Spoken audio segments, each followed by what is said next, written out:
They used to have internet here. Yeah, well, there's the Wi-Fi right there. I don't know why my phone Good? doesn't have it memorized. Okay. You good? I can put that in. It's like 500 letters.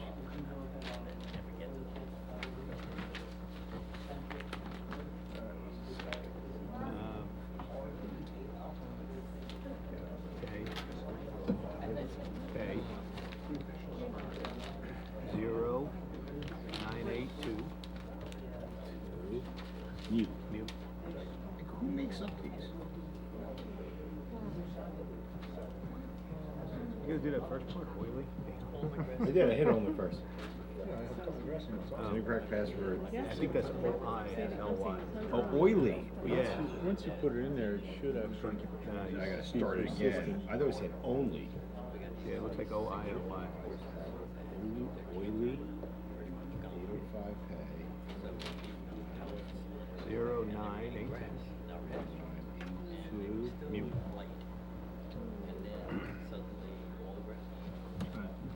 If I get it wrong 2 times in a row, I stop. You gotta lock it Yep, out. and stop that. Forget I'm not doing it. And it's annoying, you can't see the password. No, you can't. I hate that. Okay, ready? Alright. All right, we're ready to call meeting to order. It is 7:33. All right. Reading of the minutes. Public notice. Thank you, Steve. In accordance with Chapter 231, PL 1975, the Open Public Meetings Act, adequate notice of this meeting has been provided as required, specifying the time and location of such notice is being sent to the Asbury Park Press and the Times of Trenton, posted on the municipal public notice meeting bulletin board, and filed with the Township Clerk. Thank you, Steve. We'll do a flag salute, and we'll take a moment of silence for those who have served and those who currently serve. Allegiance to the flag of the United States of America, to the republic for which it stands, one nation, under God, indivisible, with liberty and justice for all.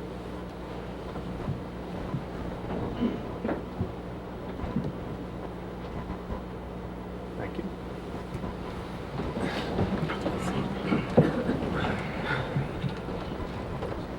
Roll call. Chairman Mostyn. Here. Ms. Arpaia. Here. Mr. Barthelmess. Here. Mr. Lambros. Here. Mr. Morelli. Here. Mr. Sinha. Here. Mr. Cadigan. Here. And for the record, Mr. Farrar is absent, and Mr. Cadigan will be seated for Mr. Farrar. Okay, thank you. Okay. First up, we have the approval of minutes, but we're going to carry that to our July meeting. Anybody? I don't think anybody has any objection to that, right? Why do you want to carry it? It didn't really come out. We don't have them. We don't have them. Kind of like the final. The agenda gets prepared with great expectations. I'll do it. Okay, so we do have 2 applications on the agenda for this evening. If it's okay, I'm thinking we're going to just rearrange it real quick because we feel that the second application might go a little bit quicker than our first application. Or longer. Either way. So we're going to change the agenda around, and we're going to go with Mr. Rabbit first. Okay, is Mr. Rabbit here? I'm here. Come on up. For the record, I reviewed notice adjoining property, affidavit of publication. They are in order and the board has jurisdiction to hear this matter. As the board does in its normal course, we pre-mark certain exhibits, which I'll read into the record as follows. A1, jurisdictional notice. A2, application checklist, administrative forms. A3, SEIA checklist and response prepared by the applicant. A4, proposed soil removal calculations prepared by the applicant. A5, variance presentation consisting of 7-page prepared by the applicant. A6, boundary and topo survey, 1 sheet prepared by Crest Engineering dated 3/12/24. A7 is an architectural plan for proposed detached garage consisting of 9 sheets prepared by Zimbler Architecture dated 9/14/23. And A8, 3 photos of area of proposed garage undated. The board has also marked their own exhibits, Shall I read in the record as follows? ZB1, our completeness determination dated June 4th, 2024.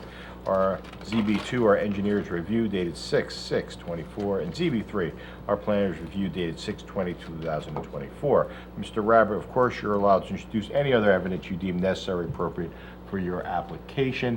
When we go over the exhibits, or who's controlling the screen? You, if we're gonna want to reference that, just tell us what the number is or the thing so we can put it up on the big screen.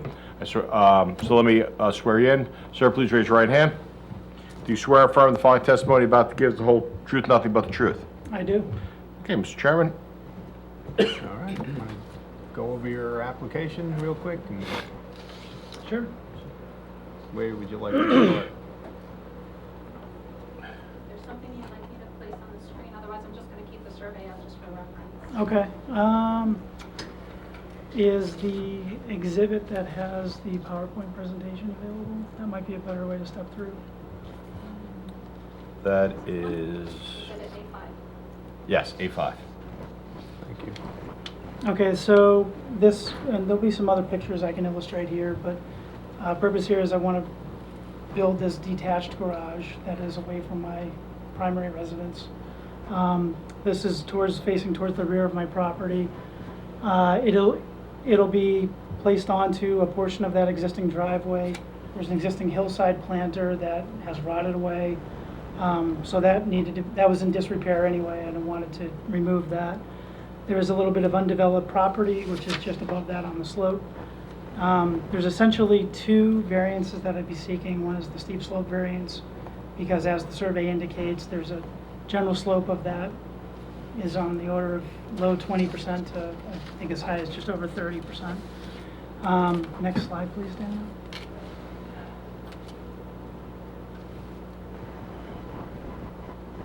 As I mentioned, that planter, I want to remove and repurpose the property that's there. Kind of just going over this portion of the variance, if I were to relocate the garage to another more suitable location, which I perceive to be more flatter, that would also be more challenging. I'd have to remove more trees. I would also have to, it's built it's flatter, yet it has a little bit higher elevation. To get up to that, I'd have to increase a driveway. I'd have a slope on a driveway. The removal of the trees, the increase in slope and driveway, I'd be increasing runoff on the property. In this case, if I build into the hillside, I can put in a dry well type system. I would not increase any kind of runoff that is on the property. And I'd be damaging the mature forestry that's already in place. Next slide, please.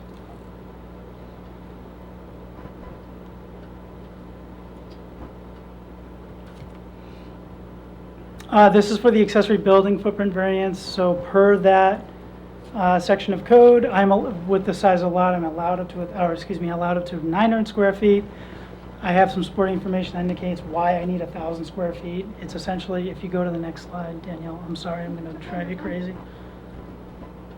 The size of the boat that's going to be stored in there, basically from the tongue of the trailer all the way back behind the swim platform, is just under 30 feet. If you go to the next slide, Danielle, based on the usable area that would be inside the garage, this allows me just enough inches right behind that swim platform and right in front of the tongue for me to be able to maximize utility to get around the vessel when it's stored in the garage. If you go to the next slide, it was on the previous one, there's a rectangle there. I intend to install a two-post garage lift per the installation instructions that I've recopied here. They do require a 3-foot clearance that's required on the side of it to the wall, and then of course on the other side as well. So the two main reasons for the variance, and then my attempt at justification for why I'd be seeking it for those purposes.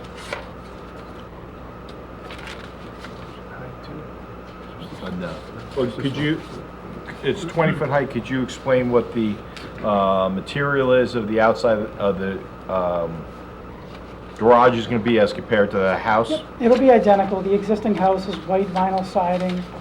there'll be white vinyl siding that is installed on the garage to match it. It'll match the decor. As you mentioned, the garage height is 20 feet. I believe the primary dwelling height is 35 feet. It is indicated somewhere. I think with those height differences, essentially, there is a step, you know, I can't see it in these pictures, but on the primary dwelling, there is an attached three-car garage, and that, this would be in line roughly with that height, so even with the main structure, visually, it still should be, it should be acceptable. Mr. Chairman, we're displaying Exhibit A7, the architectural plans, page 5 of 9. Thank you. Does the plan say, somebody said, is the walls for the building is actually retaining wall for the soil that's around it? Is that what I heard, or? So, yes, it's being, the hillside will be excavated. The rear wall will be a full-size 12-foot wall, and that'll be properly structurally, Designed it'll to, either be block or concrete with proper rebar to act as that retaining wall for that hillside, based on, obviously, the 12 feet that's behind it, and then it's an unfilled wall on the other side. There is notes that indicate the yeah, I structural thought I saw integrity. some, I just want to let the board know Sure. what's happening. Because that actually reduces the limit of disturbance, so. How far? And there's Amy, you electricity, but, going? I'm sorry. Mr. Oh, no, Chairman. go ahead. There's electricity, I think you said, but no plumbing going to this building? Correct. It'll be, my intention is to have electricity go from the house. The house, I believe, I meant to check before I left, I think it's 200 amps. I do have space in that. I can migrate a hot water heater, I can put in probably a 90 amp, and that'll get me more than what I need for. Okay, so no anticipation to put a bathroom in this building? No, ma'am. Kitchen, bedroom, everything? So the retaining wall, would a regular block wall be good enough, or do you Well, need they're gonna have to concrete? design it by structural engineer, which Yeah. will be reviewed by a Like construction reinforced, like department. concrete, like poured Correct. concrete? Oh, yeah, it's The gonna be- detailed yeah. plans that I have, Sorry, they've that- presented options of either concrete or block, and it specifies the appropriate rebar for that. Because again, it's 12 feet, and then it's unfilled on the other And side, so the how much structure. of that will, how much of that wall, what's the elevation, 4 feet of that? Did you say 4 feet or more? The rear wall, The real wall, yeah. that's 12 feet high, 12 feet, yes, So only 12 have- feet of concrete, or block, right. yes. So only 8 feet of building is exposed in the back. 20 Yes, feet out. yes, So approximately 4 feet of the soil area is coming out where the planters were now. correct. Okay. Is that a proposed, like, decorative window above the garage? It on is, that plan? it is. Or There, is- I believe there's a question about access. There's no intention to place access to it, or it'll, No pull down stairs or usable attic space? no, it'll be, my architecture. Cathedral? Open truss? It's, well, yes, vaulted trusses, or scissor trusses. Could you go into Exhibit A8? There's 3 photos, maybe you could just go over the... Sure. Those 3 photos, I think that would help visualize what we're talking about.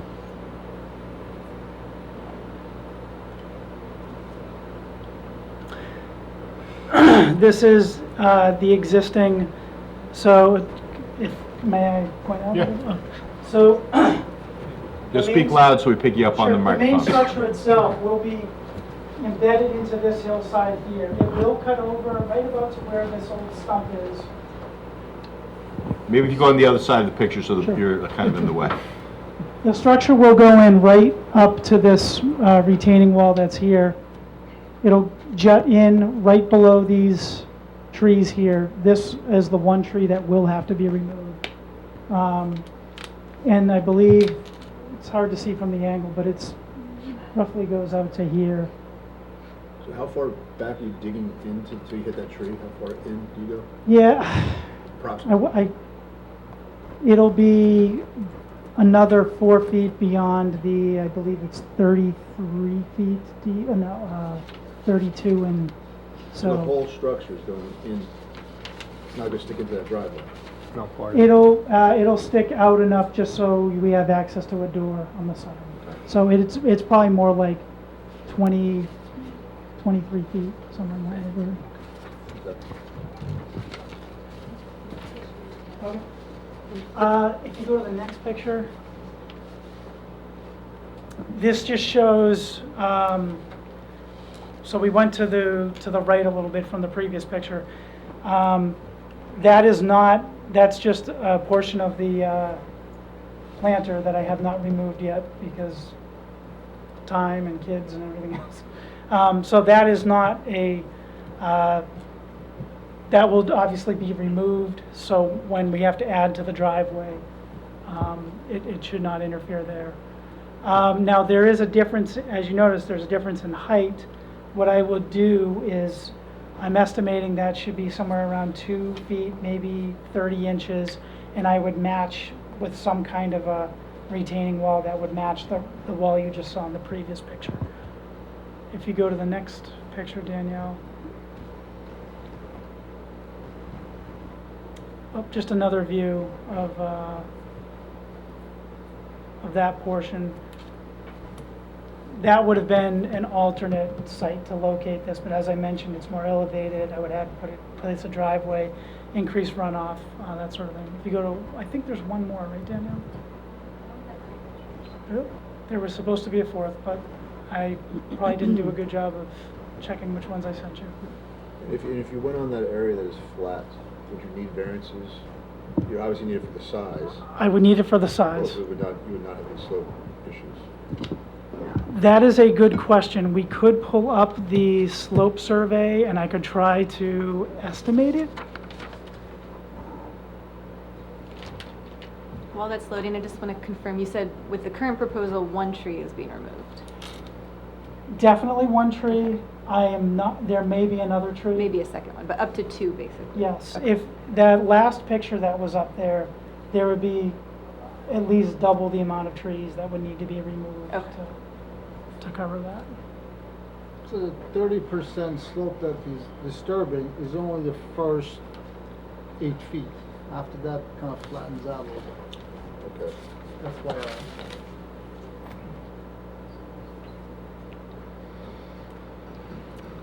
I can try to pull it up here to see what that slope would So be. it's just that little tiny area? Yeah, and then This it is flattens out. All right.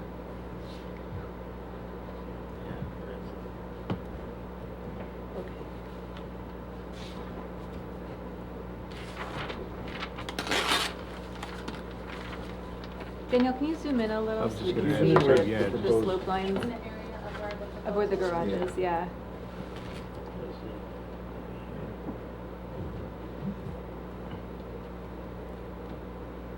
So Matt, like you just said, we're here. Yeah, the right first 8 below feet. the writing, you You can see see the the- lines are so close, Yeah. that's your steep That's slope. why we're here. Then after that, kind of, still like 15, 20, but it's much flatter.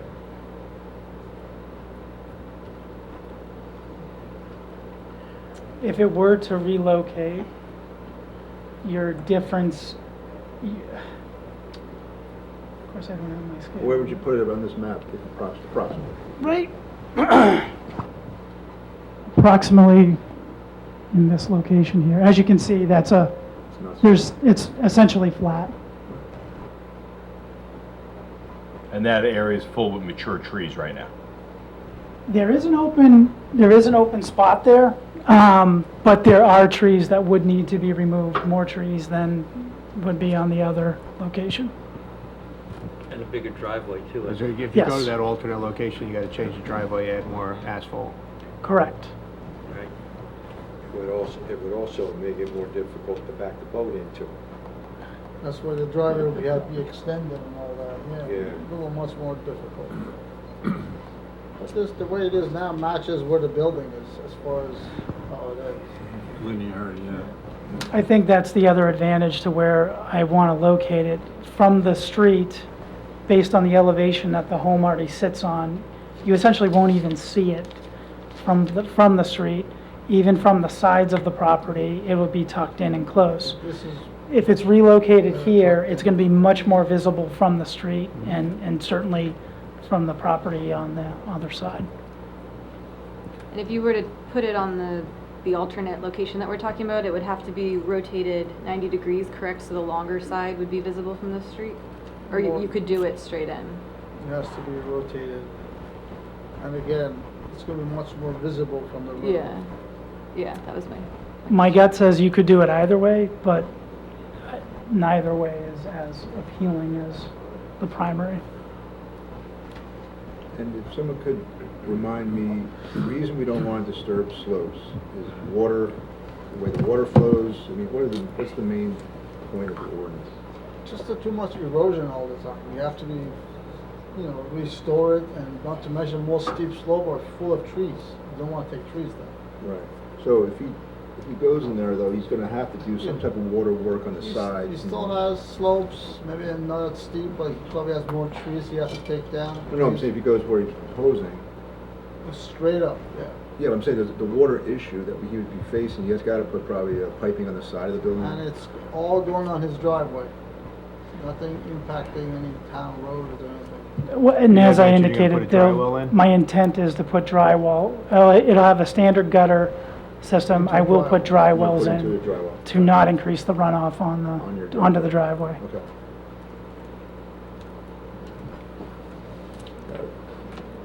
I think the dry well's key.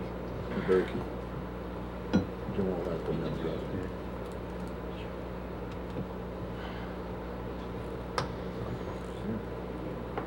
Any more questions? Any more? Go through any more, do you wanna go through any more drawings or anything? I have no intention to, but I'm here to answer any more questions. Matt? At the end of the day, I just need if it's approved, I need a final plot plan that shows what we're doing. Because his plot plan kind of didn't match the architect's one. I think you and I talked about it before. Yes. He was going to revise it, just wait till it's approved to be a condition of the approval to show what we're doing. Kinley?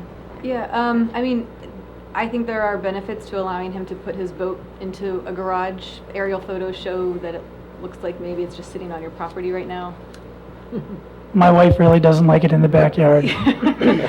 So I think For real this, reason. yeah, it'll also help clean up the property. If you're inclined to grant the variance for the size and the slopes, this location probably has less of an impact on both the environmental features of, even though there are steep slopes here, but it's fewer trees, they're putting in a dry well, there's less impervious coverage. Right now, they just have to add 180 square feet of driveway.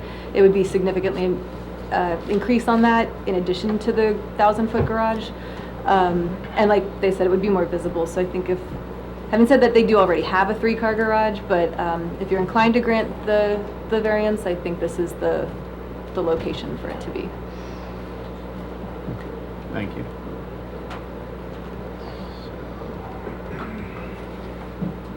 Well, either way, if you don't put the garage in, you gotta do something with that deteriorated area anyway, right? So Correct. I would either have to remedy it with extending that retaining wall or... So, it's still gonna cost you one way or the other.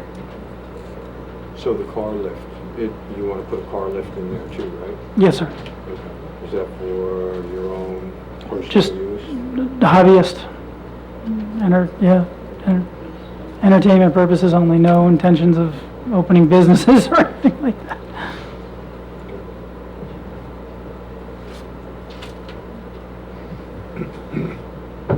Hey, Matt, 2 quick questions.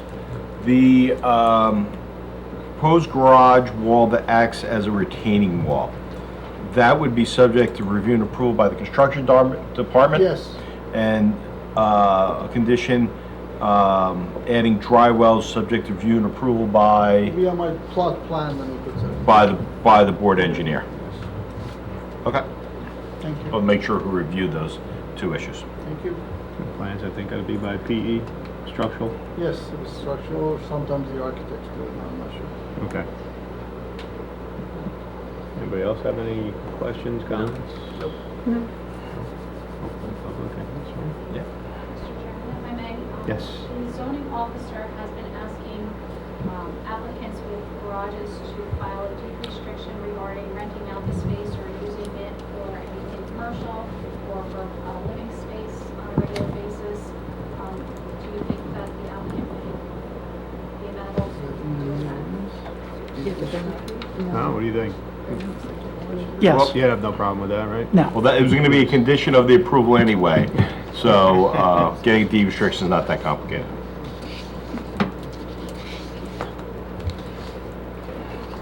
Anything else?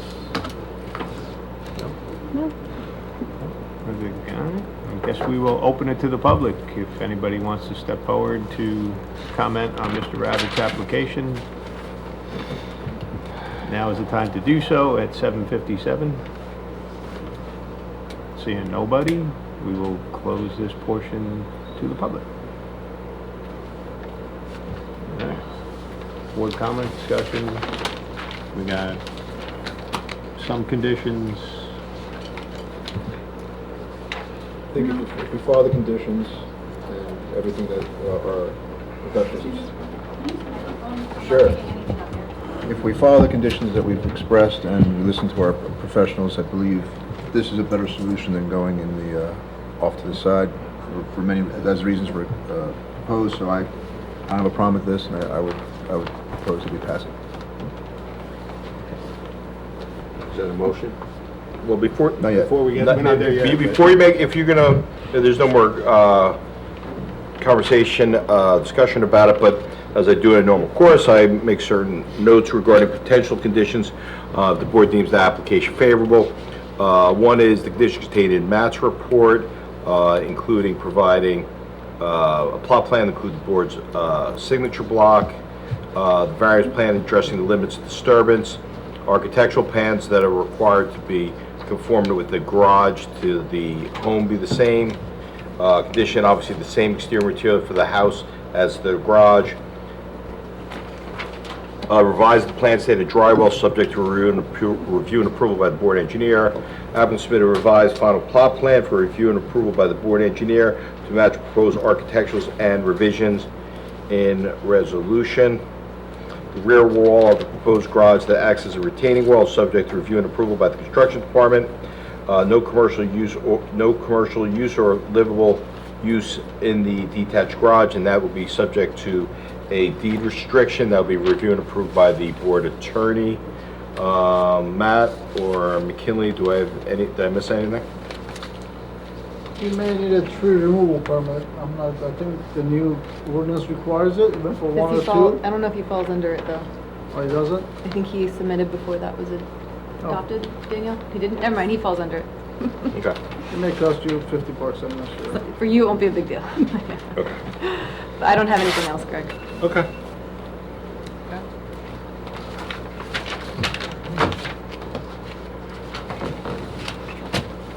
I think now we're ready. I think overall, I concur with Steve. I think it's best suited. Yeah. I think the application's best suited for the needs on your property. So I'm kind of in favor of it. So, does anybody want to make a motion to I'll approve? make a motion to approve. Subject to conditions I read into the record? Yes. Yes. Yes. We got it? I'll second. Thank you. Thanks, Steve. Roll call, Ms. Arpaia. Yes. Mr. Barthelmess. Yes. Mr. Lambros. Yes. Mr. Morelli. Yes. Mr. Sinha. Yes. Mr. Cadigan. Yes. Chairman Mosman. Yes. Seven, nothing. All right, sir, your application is approved. I'll have a resolution prepared for the next meeting. Once you get that app, you could start modifying your plans based on what I've said and what you've agreed to. You're not able to apply for, once the resolution is adopted, you can submit your docs to Matt for resolution compliance. You are going to need to go to an attorney, or if you can do it yourself, prepare a deed restriction, send it to my office, I'll review and approve it. That I'll get filed with the county and a copy back to me as part of your resolution compliance. It's very simple to do, but you may want to go get a lawyer. It'll be a lot cheaper and a lot easier for you to do, just do a deed restriction. Understood. Okay, if you do hire a lawyer with that, he can just call me and I'll tell him what he has to do. Understood. Okay? Thank you. Thank you. Good luck. Thank you.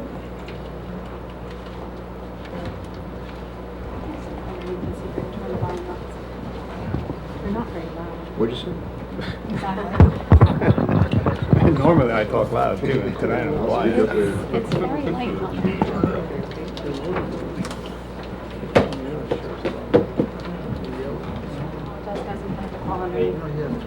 Oh, You're fine. I'm gonna sneak under these guys.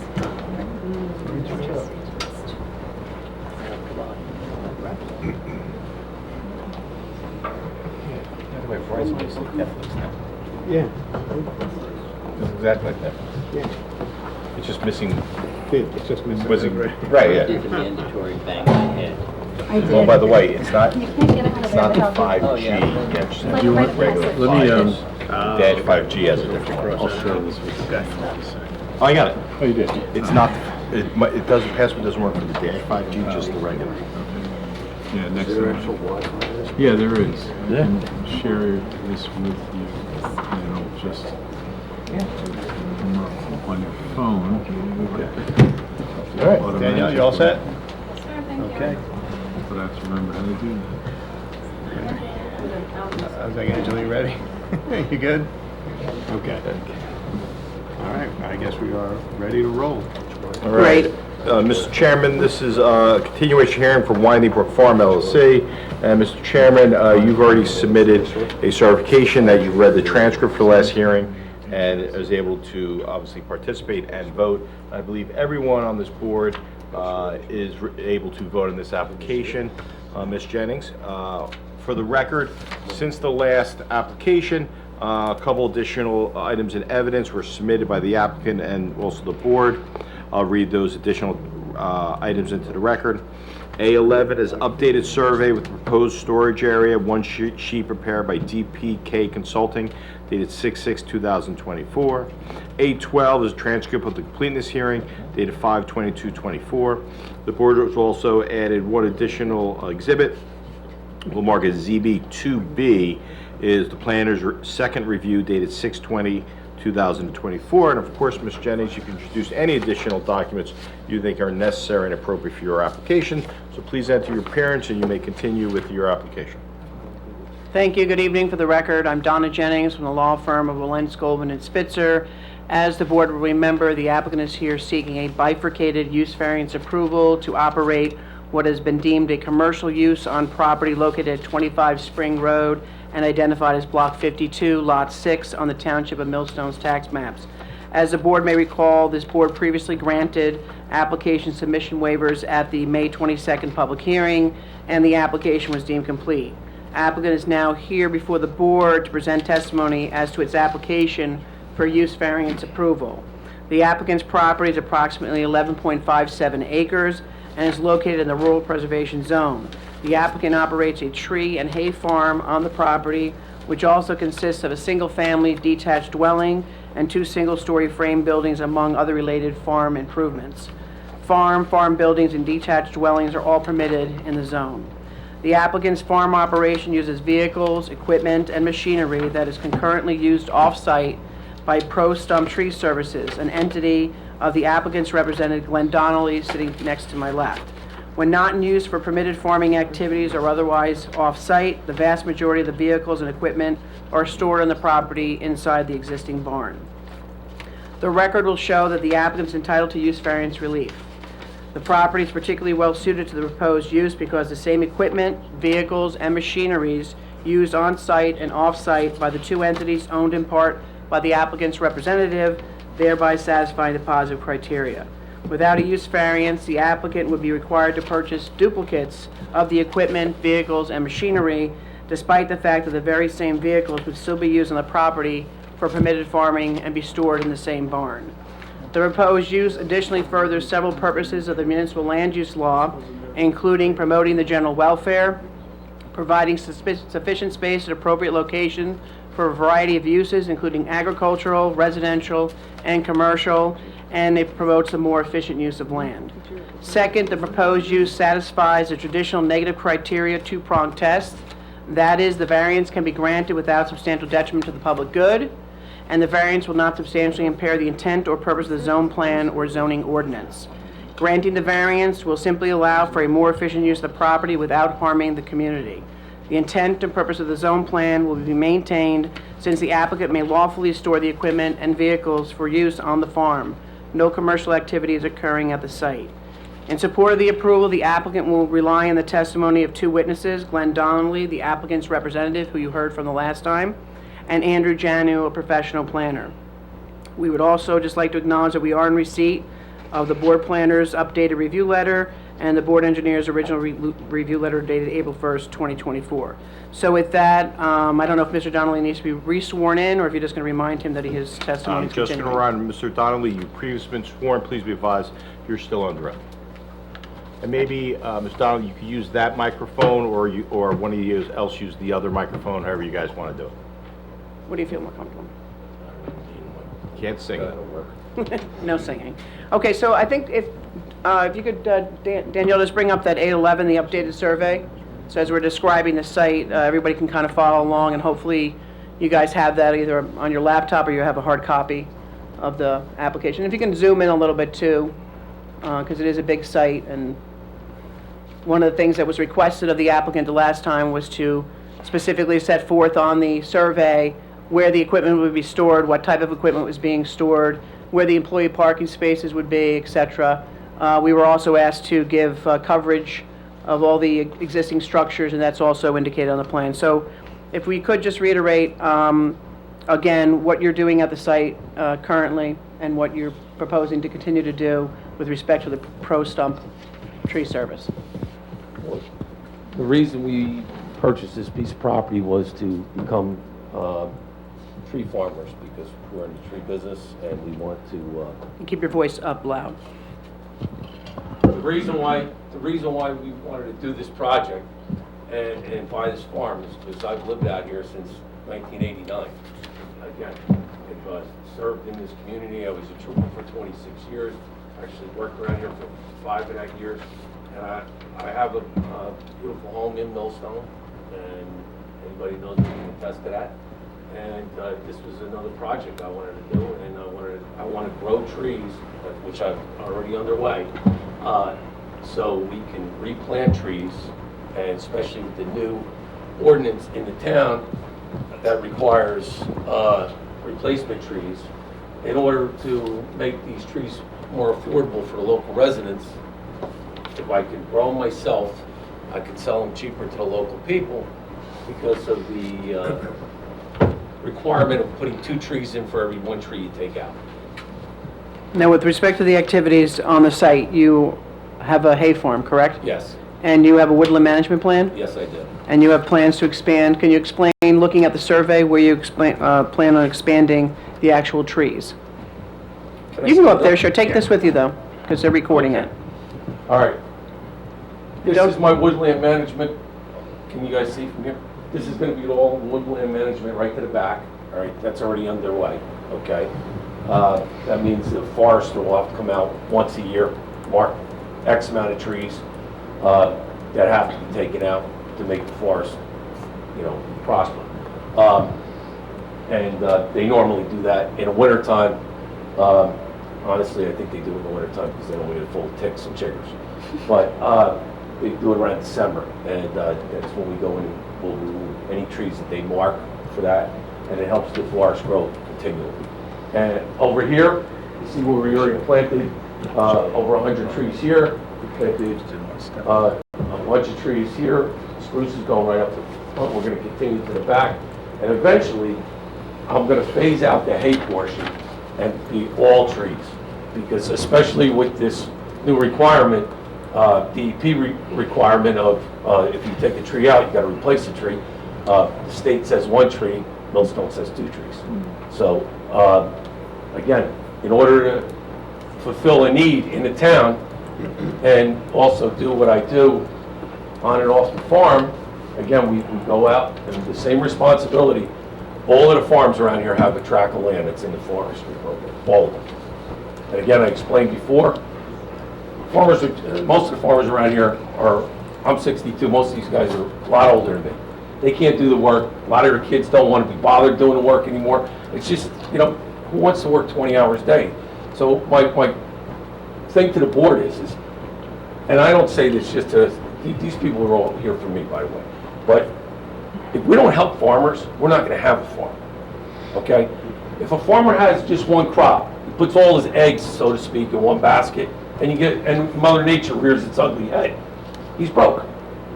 So we got to find new ways to bring farmers so they can have, like a stock market, you diversify. If he's getting killed on this section, he's making it on this section. If he's doing okay here, if he's getting beat up here, he's okay here. I mean, this is common sense, guys. You know, it's so expensive, even if you bought a preserve farm, which mine isn't, right? Again, I brought up before, most of us probably, with a couple acres, probably don't have time to cut our own grass. Can you imagine what the cost and the time it takes to maintain a farm? And especially me, because I'm so anal. But I know this board cares about farmers keeping their stuff neat. Everyone wants to look at a beautiful farm. It all costs money. It all takes time, you know? So all I'm asking this board is, and like I said, I came here with nothing to hide, because I'm gonna let you have some jurisdiction over me. I'm okay with that, okay? Again, if I ended up in the county where it should have been, if I go back there, if I don't get the relief I need here, I'm gonna go to the county, and I'm gonna win there, and then you're gonna have nothing. I'm telling you, I don't care if you have some jurisdiction over me. I open it. You wanna come see the place? Come. I have nothing to hide. Okay, Glenn, if we could, though, let's just now talk about the equipment and the vehicles, because that's kind of reason why All right. this was flagged, because we're keeping equipment and materials, and if you can describe Well- specifically what you want to store Okay, inside right the here. barn. Inside the barn is a list. Can you all see? Well, you just read it out loud so the record, it's in the Yeah, record. It's a list of the equipment, and it's all listed here on the survey that fits in this garage, okay? So this stuff will all be kept in the garage. The outside things are 2 deck over trailers. Right, but can you read the list of equipment that's You on want me the to read survey? it? I do, because I want Okay, the record to be equipment clear. be stored in the barn. Grapple saws, bucket truck, chippers, chip trucks, excavator, stump grinder, portable lift. Okay, now you said grapple saws, I think the It's survey plural, we have says... 2. Right, so the survey has an error, it should be 2 Yeah, yep, grapple yep, saws. Yep. Okay, and then on the outside We have, of the show barn... right here, to the right, my right, your left. There are 2 open deck trailers, meaning flatbed trailers, you know, for equipment. will be So when it parked says trailer alongside. storage, you don't mean like a box truck, No, the no, back no, of a no, truck? I don't know one. Okay, just wanted the record to be The only clear. sort box I have here is for my chicken feed. It's right here. This is a little, like a, what do you call them? You can rent them. What do you, pods, like a pod, right here.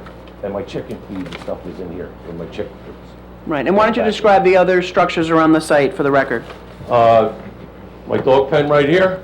We got the other building right here that again are planned down the road because it's in disarray. And that's in between the barn and the And single-family and the home? structural house, yeah, the one single-family home, which my son lives in. And we got the beautiful pond full of bass. Over here, again, I mentioned my chicken coops, my diesel tank right here. And the only changes we made, for anybody that wasn't here, is we just widened the driveway and brought it around here, you know, to the back. So these doors open up, I'll mention it again, they're double barn doors. So what we do is we come in this way, park right here, and go out this way. Okay, and with respect to the actual equipment and vehicles, you use those on the farm? When necessary, but mostly off the farm, yes. Okay. And then, so, the Pro Stump Tree Service, specifically, what are you doing with Pro Stump Tree Service, and how many employees do you have? We have 4 full-time guys Mm-hmm, and 2 part-time guys. okay. Okay, as needed, you know, they're all older guys that are retired and have pensions. And, they would park over here. My son doesn't need a spot because he's... Okay, so when you say over here, you mean I'm sorry, in between the single-family home, in front of where it the... indicates 4 parking, employee parking right here. We put 4 spots right in here in front of this building right here. And there's still parking for the single-family home? Oh, yeah, there's 2 spaces right here in front of the place, and it's got a 1-car garage. In front of the single-family home, is a one-car garage Yes. and spaces in front of the home? Yes.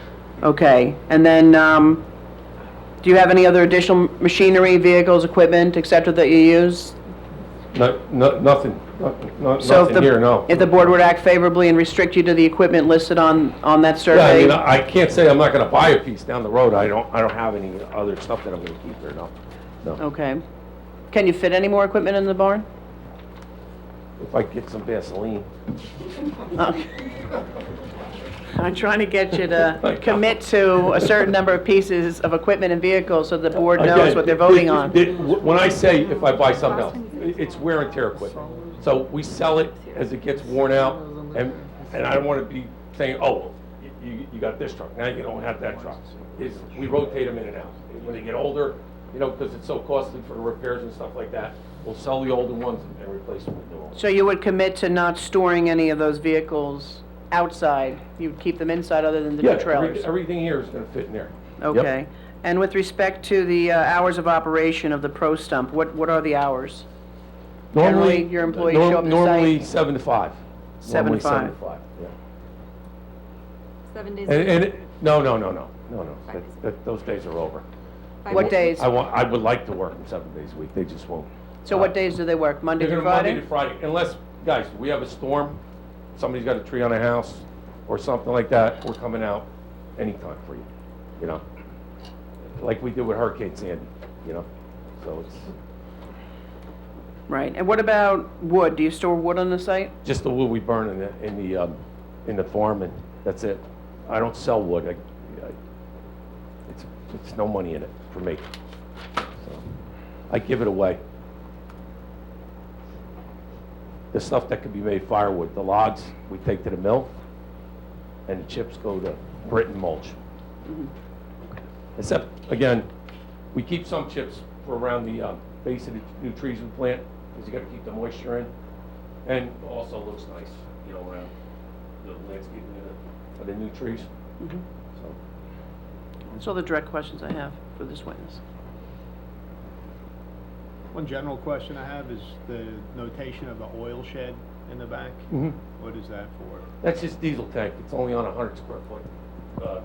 Is that a pad? It's a pad, yeah.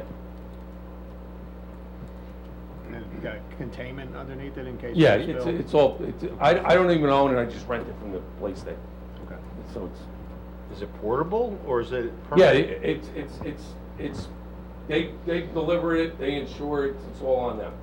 KW Rascal Oil. Just like you get your home oil heating, guys that haven't changed over to gas, they bring it to you, but this is above the ground. Is this a diesel for The equipment. farm use? Yeah, no, not red So fuel. I want to. No, we don't put red fuel in over-the-road trucks, even though we're farms. Farm tags on our trucks. You still need regular fuel. I just want to What's ask a it question. for? Right. What is the diesel for? Is it for Equipment and trucks. for the commercial operation, for the stump For the grinding? commercial farming operation. Everything. Okay.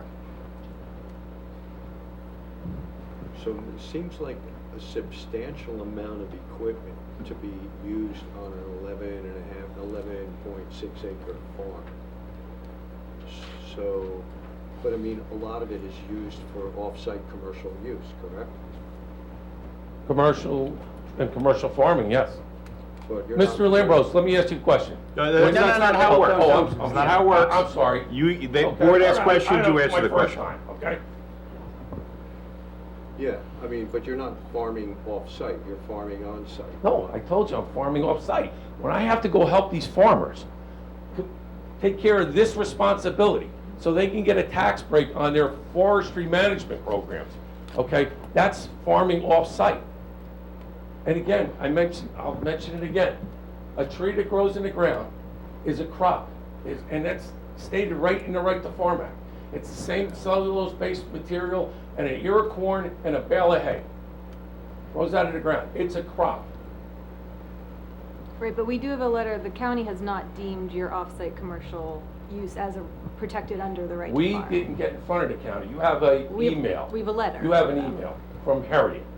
Yeah. Whatever it was. It was correspondence that said they didn't I've been to the qualify this meetings. as right Well, to they farm. said they wanted us to come here first and get, try the approval. Now, I've reached out to the State Agricultural Development Committee, Council, Brian Smith, and he wrote back and he's very concerned that Monmouth County has done this, and they said this is not appropriate. But we figured, we met with the township back on December 19th, and we talked about this issue, and they asked us to come here for a use variance. So we're here for the use variance. If we don't get the use variance, we're going to the county. Which is fair, but I think the board, to that point, though, needs to consider this without it being Sure. under protected, because you don't have that approval yet. So I Correct. think while the point is well taken, what you've said, they really can't take that into consideration right now, because they have to review it as the commercial. Well, that's what we're here. use. We're here asking for a use variance. Exactly, yeah, I just want to make sure everyone Correct. understood the And difference the between county has that. taken the position that they want applicants now to come before the municipal board before they act Yeah. on right to farm. That's the position the county ag board took, whether it's right or wrong, or it causes a lot of headaches for other people. It's neither here Probably nor for you there. guys, because you're going to hear a lot of Right, applications. but probably. from the board's perspective, if these activities are protected by the Right to Farm Act, one, this board has no authority to grant that approval. And two, if we say no, we don't trump the Right to Farm Act, okay?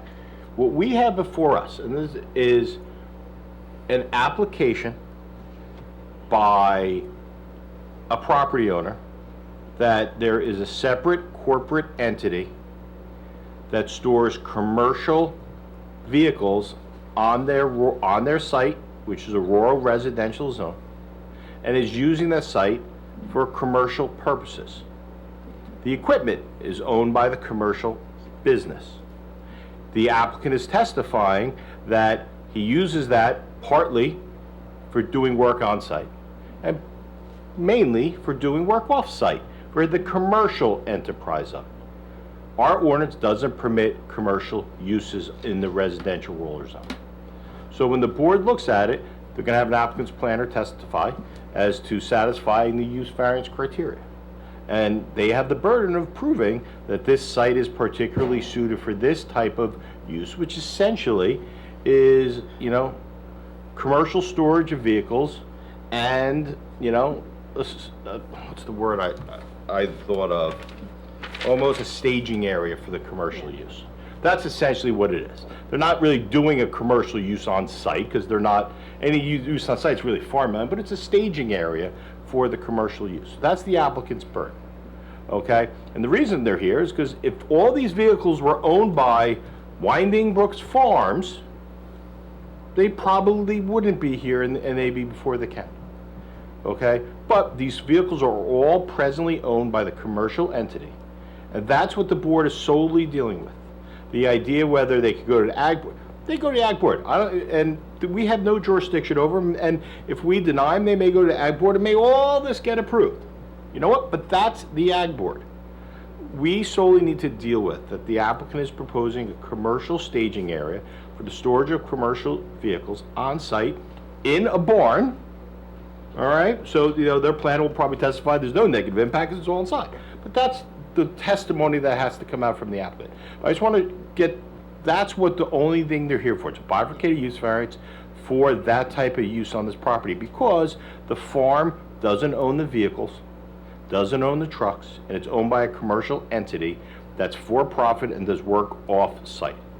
And he's not hiding any of this. There's no by the way, I got this. He admits it. It's a commercial enterprise that he uses these vehicles for doing his commercial business, making money off site for various reasons. For the good of his heart, helping farmers, and B, to make money from whatever other person that's out there. And C, for using that equipment on site. Regardless, there's no hidden agenda. This is what it is. The question before solely the board is this site particularly suited in a residential rural area to permit a commercial staging area and storage of commercial uses on this property, period. They have the burden to prove that. All the other issues with the county, it's not really relevant to this board. No matter what the county does, we can't say yay or nay on it. But we have to deal with that a commercial use is being proposed as a staging area within a building on this site, period. Okay? And I think if we could go back to Mr. Lambros' original question, if you touched on this, but if you could clarify maybe how much of the equipment that's in that barn does get used on your site for your tree farming versus... It doesn't matter. It doesn't matter. Why doesn't that one matter, though? I mean... Because it's still a commercial, because if it was owned by the farm, okay? You're saying because all of it's owned by the It's commercial, all owned so by the commercial business. It doesn't matter if he uses everything. No, it's commercial equipment. It's not even though, well, he may have it on the farm plates, I don't care about. It's not owned by the farm, it's owned by a commercial entity. Period. So, and this is a use variance. And what they're saying is, if you grant a use variance to a commercial site, it's not, we can't you can't condition on it, you have to use the equipment on the property. If you grant a commercial use for this site, for storage of commercial vehicles on the site, and he sells the property, this use variance runs with the land, and Greg Vela Electrical Contractors can store their equipment under the use variance. So I just want to, whether he's using it for Ford, that's not, it's good, and maybe their planner will testify as that's a negative impact, or it supports the public good, that's up for their witness. But from a practical standpoint, it is a commercial entity using as a staging area within a building, and whether the applicant has satisfied the use variance requirements to make the site particularly suitable for this proposed use, period. Greg, if, the way we always talk about approving these types of things is that you approve it for now until forever. Is there such a way we could change this, so we approve it for this No. farm, for this site? No, you're proposing a use variance that this site could be, they use for commercial storage of Forever. vehicles within the building, period. Not You- just for this property? Or No, this- this is not hey, you're the only one, it's like, I'm granting a two-family variance, but only for Greg Vela as the tenant. That's not how it You can't do works. that? You can't do that. It's for, you're granting, because that's why it's a use variance. That's why you need 5 out of 7 votes. This is important. It runs with the land. It does not die unless it is abandoned by an official act of the property owner. So that's, for example, a two-family house that's not permitted. Granted, well, it's a non-permitted use. But if you officially abandon it, like saying, I don't rent it out, pre-existing non-conforming use is really more appropriate. If you do an official act abandoning it, like you say, well, it's not a rental anymore, I just use it for storage, That's gone. it's abandoned. But this runs with the land. We can't just say, you're the only one that's allowed to do that, and if you sell it to somebody else, they can't use it as a commercial, because you're making the determination that the site is particularly suited for a commercial use, not particularly suited for this one commercial use. You know, you're saying it as a commercial, it's not as, you know, a drive-through is a drive-through and you grant the use variance. You drive it for Dunkin' Donuts or McDonald's. Right, so you're saying if we approve this, the next guy could put a McDonald's on it? No, next person could have a different commercial entity store their equipment in the garage. All right. That, not a McDonald's, it's a commercial use, because that says what it's saying, is that we want to, he's very clear. I want to store my commercial things within the building only, Right. and have my 4 employees parked there, and saying that's all he's doing on site, from a commercial operation, and leaving on and off And site. the next guy, Vela Electronics, would have to only put his stuff in the Yes. barn. So- Yes, because you're not approving a use variance that permit commercial use outside. There's no, Right. there's no application here before outside storage of commercial material, outside storage, and I presume their planner is gonna testify, that's why the site is particularly suited, because it's in a big building that everything's going in there. Right? I'm not saying what Mr. Janice is gonna say, but I can guess what he's gonna say. But What would happen if Bell Electronics had 100 trucks? We were limited to 4. it depends how big the trucks are, because they can only fit so many in the building. Right. Are we talking about storing them in a building or putting them on the property at all? I mean, come back just for another letting them building. sit on the property? Well, the applications for use variance to store commercial vehicles within the building. And 2 in the driveway.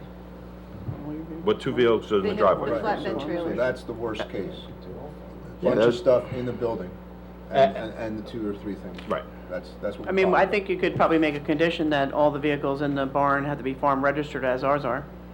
Well, I'm not getting in, whether they're farm registered, I don't know how, if they're a commercial entity, that they're farm registered, we're not gonna get into the registration of it, because I don't think we have any jurisdiction to determine about of how you become a farm registered. I don't know enough about it to say that how you get a license for a commercial vehicle and say it's farm registered. I just don't see I can see a commercial license for a commercial vehicle. I could see Greg Vela Farm Company getting a farm license for my tractor, but I can't see how Greg Vela Tree Service gets a farm license, but I don't know that, it's not before this board anyway. However he got him, he got him. Maybe it's legal, I don't know. It's not before this board, and it doesn't really matter. And I don't want to get in the weeds of what license is on the car. We know the commercial vehicles. No. The 4 employee parking spaces that are in front of that secondary building, is there a reason they can't be in the building? There's no space. Is there? The building's in a little disarray. We testified already, we plan on redoing the building. Is that one-story frame building? That's the Yeah, one, yeah. what is it used for right now? Is it just empty? I bought it that way. It's not being what's- used for anything right now? No. Okay. And you wouldn't, Is it you wouldn't in the future be using it for the commercial Well, operation? Again, I Is didn't it get a- that, I didn't get to that point yet. Is it like I testified. I don't back- remember. I'm sorry. I just that's- don't remember, that's all. No, I'm just, It was a month I ago. testified, our plan down the road is to just replace it because it's in pretty bad shape. The barn. You know, The barn. The smaller Not barn, the not the smaller smaller barn. barn. Is it a barn or is it a single-family dwelling? What is it? No, there's 3 buildings. I know, the middle one. The middle. Right, middle one. What was The it? garage, it was an old garage. Yeah, again, and I bought it that way, that's. But no, which is fair. We just Yeah. want to know if you're going to use it in the future for this commercial business, this board will need to know that. Yeah. Yeah, So so I- that's- again, I that's- gotta go for, when I redo it, if I'm gonna redo it, I gotta go for application. Right, so I guess that's part of our question. It's, you're not applying to use it as part of the business in this application. No, not right now, no. Okay, so if you were to, you'd have to come back. Okay, That would be an expansion of the use variance. yes, okay, thank you. Just wanted to make sure I understood what was happening there. And Answer that question. Essentially, just looking to rezone it. Let's keep going. Yeah, I can- When did you plant all those trees back there? when? Yeah, When I started buying the place, when I purchased the place, when I purchased the place, that was my plan all along, was to put the trees in. And so as soon as the first growing season, because you can only plant in early spring or fall. what are they, pine trees or what? Those are arborvitaes. Arborvitae. The other ones are spruce, blue and green spruce, Do those, Norway. do they grow in wetland areas? Yep, They do. yep. You do know that's wetland area there, right? Of course, I know it's agricultural wetland and you can grow on it. This is not my first farm I own, by the way. I've owned Well, you several also, farms. according to my wetland map, all that area behind the building, you put gravel or asphalt or whatever you put. No, it's still to be determined. It's all in the wetland area. That's according to my map. So, anyway, when we get that point, eventually you're gonna need another lot. Correct. So Was there ever a wetlands delineation done on the property? No. At any point in the past No. that you're aware of? No. I mean, the tree sales, you're using the tree sales for farm assessment also, right? Yes, yes, sir, I am. I mean, if you didn't grow trees, you wouldn't get your farm assessment. No, he's got hay. He's got a We still hay have the farm. hay. We have got a lot of hay. 5-6 acres of hay on the other side. Eventually, it's all to be a tree farm as opposed to the hay. But again, that takes, you can only plant so many a year.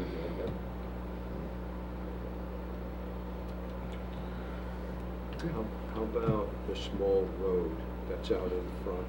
Can't hear you. Yeah, I measured it. I didn't physically measure it, but with the Google map, I measured it, and it's, the total road width is 20 feet from line to line. The driveway? He's talking about the right The of way. road- Oh, the right of way in front of that house? The cartway. that's Spring Road itself? 20 feet wide. Yeah, So when they you're don't going cut the in- grass back, yeah. Yeah, so there's you have some pretty substantial equipment and trailers and stuff, and when you're pulling in and out of Spring Road, in and out of your driveway, how much of the other lane do you actually have to occupy? We don't, because that's part of the reason why I widened the driveway. That's why so we can come out without going into the other lane. Okay.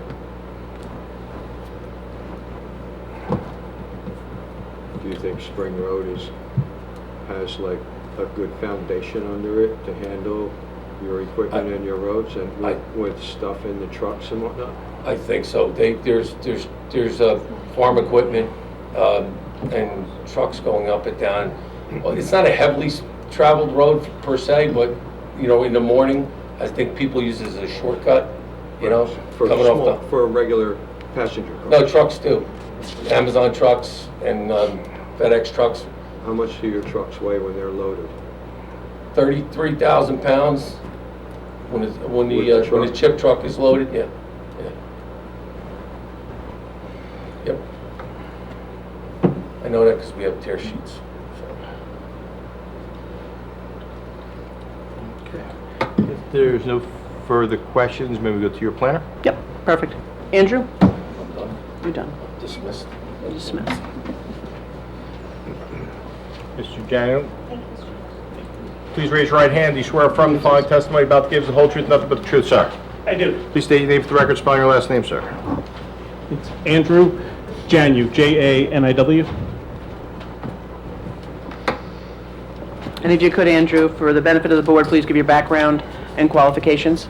Certainly. I have a bachelor's and master's degree in civil engineering from the New Jersey Institute of Technology. I am a licensed professional planner in the state of New Jersey, as well as a member of the American Institute of Certified Planners. Currently serving as the planner for the Borough of Freehold for Carteret Borough in Middlesex County in the Township of Livingston. I've been appointed by Governor Murphy to the State Board of Professional Planners. Thank you. Board accepts We qualifications. accept his qualifications. And just for Thank the you. record, Andrew, you've had an opportunity to visit the site and the area around the site? I have, and in preparation for this evening, I've also reviewed your ordinances, your master plan, the Right to Farm Act, as well as all the correspondence and drawings that have been prepared in conjunction with this application.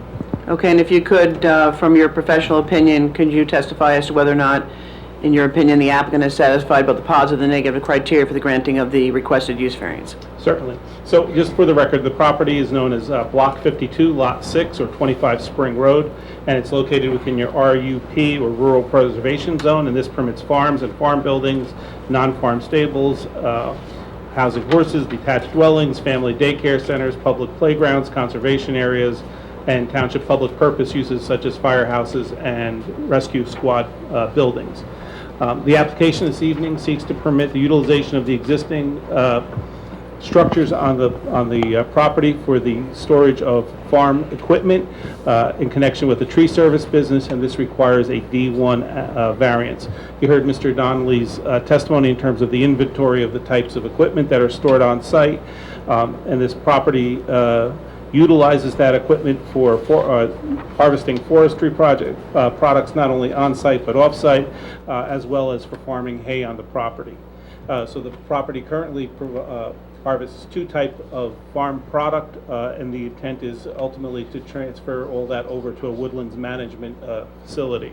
The property is subject to a woodlands management plan, and this is protected under the Right to Farm Act. I believe Mr. Donnelly has commissioned and has produced a woodlands management plan prepared by Heartwood Ecological Consulting. The property in question has two outbuildings in addition to the single-family home. There's a barn in the center which houses all the equipment, as well as a garage to the right that's currently used for parking, not only for, I believe it's son who resides at the property, but for employees that come off and on. And again, those employees work not only on this property but off-site. Mr. Donnelly utilizes this equipment to harvest forestry projects on other farms as well. He does this as a way for other farmers to have their farmland assessment. This segment of the activity entails Mr. Donnelly's and his crew to follow respective woodlands management plans for other farms and for harvesting their product. He's compensated for the activities by either keeping what they harvest or by processing the crop into chips or firewood, or if the crop, as he testified, is dimensional and sizable, he wholesales this to sawmills. This type of activity involves the harvest of crops as what's known in the Right to Farm Act as non-contiguous farms or farm management units. A farm management unit is defined as a parcel or parcels of land, whether contiguous or non-contiguous, together with the agricultural buildings, structures, and facilities, producing agricultural or horticultural products and operated as a single enterprise. A single enterprise is defined as a person, including a business entity, that coordinates operation and combines resources in pursuit of the same business purpose. Mr. Donnelly does this on behalf of several small farm woodlands management tracts as a single entity harvesting these products. And I'm not familiar enough with the farmers here in Millstone, but if anyone's familiar with Tommy Orgo in Colts Neck, you'll see a lot of traffic during early season and harvest time. Tommy Orgo Farms manages numerous farms around Colts Neck in order for people to preserve their farmland assessment. And whatever the crop is, he's typically rye or wheat. You'll see his farmland equipment going around the town, harvesting these products, baling these products. And it is very similar to what's happening here in terms of Mr. Donnelly's operation on multiple properties. He uses the same equipment to harvest his property, off-site properties. Now, this equipment also has the utility of being able to remove trees or to trim trees off-site. So there's multiple purposes for this equipment, but nonetheless, it is all registered as farmland equipment under a single management entity for this farm management unit that harvests at least half the time farmland products in order to preserve assessment. In doing so, and as a lot of communities see, this is a very efficient way because if you have a lot of small farmers, you'd have redundant equipment.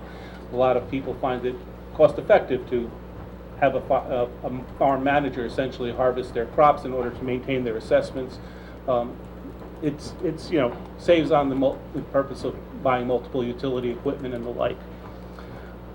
The subject property is irregularly shaped. It's 11.57 acres, and I do have an aerial outlining the property.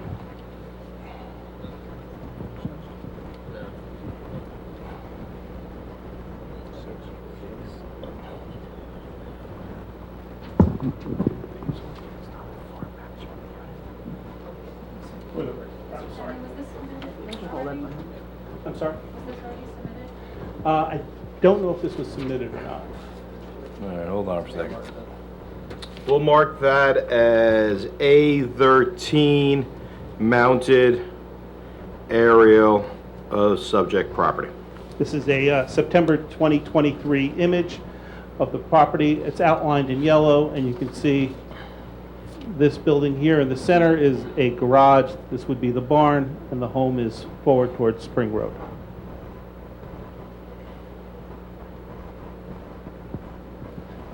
I also have for the board, just to kind of clarify the scale of the buildings, it's a packet of 4 photographs. The first is a photograph of the home from Spring Road. The second is a photograph of the outside of the building where the equipment is Why stored. don't you pass them out first, and Yeah. then they You can... want, give them to me first, then, so I can mark them. You got that.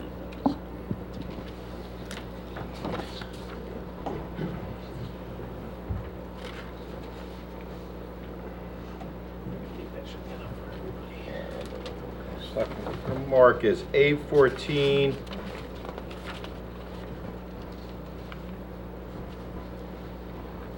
Four pictures of structures, 4 pictures of structures on site.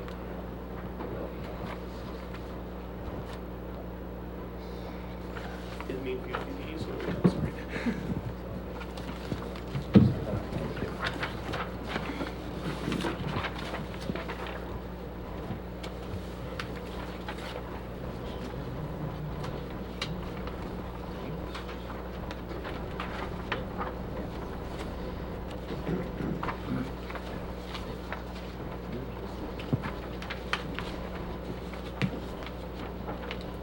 So, just for the record, the first photograph is of the home taken from Spring Road.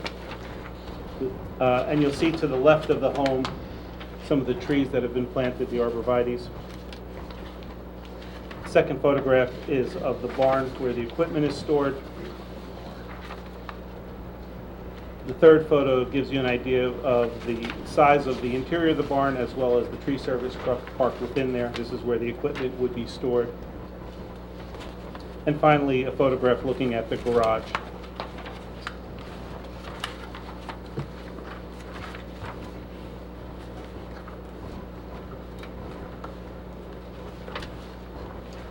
And as Mr. Donnelly testified... You don't have to, you can put it down. You don't have to stand there the whole time. The human easel. You just leave it on the floor. Yeah, my apologies, I didn't grab it easy off the way. Yeah, it's okay, I didn't want him to stand there all night. I was fine with it. That's Hazen. Does he work for your office, Mr. Jano? No, he doesn't. Oh, He's okay. gone as Oh, he's your associate. That's what you went to law school for? More than that. That's, He's an expensive easel. I was gonna say, he's only got student loans of like $80,000, $90,000, and he's an easel. There you go. Anyway, as Mr. Donnelly testified, there are mature stands on the tree, on the property that are being harvested, as well as new stands of trees that have been recently planted, and these are intended to be for resale.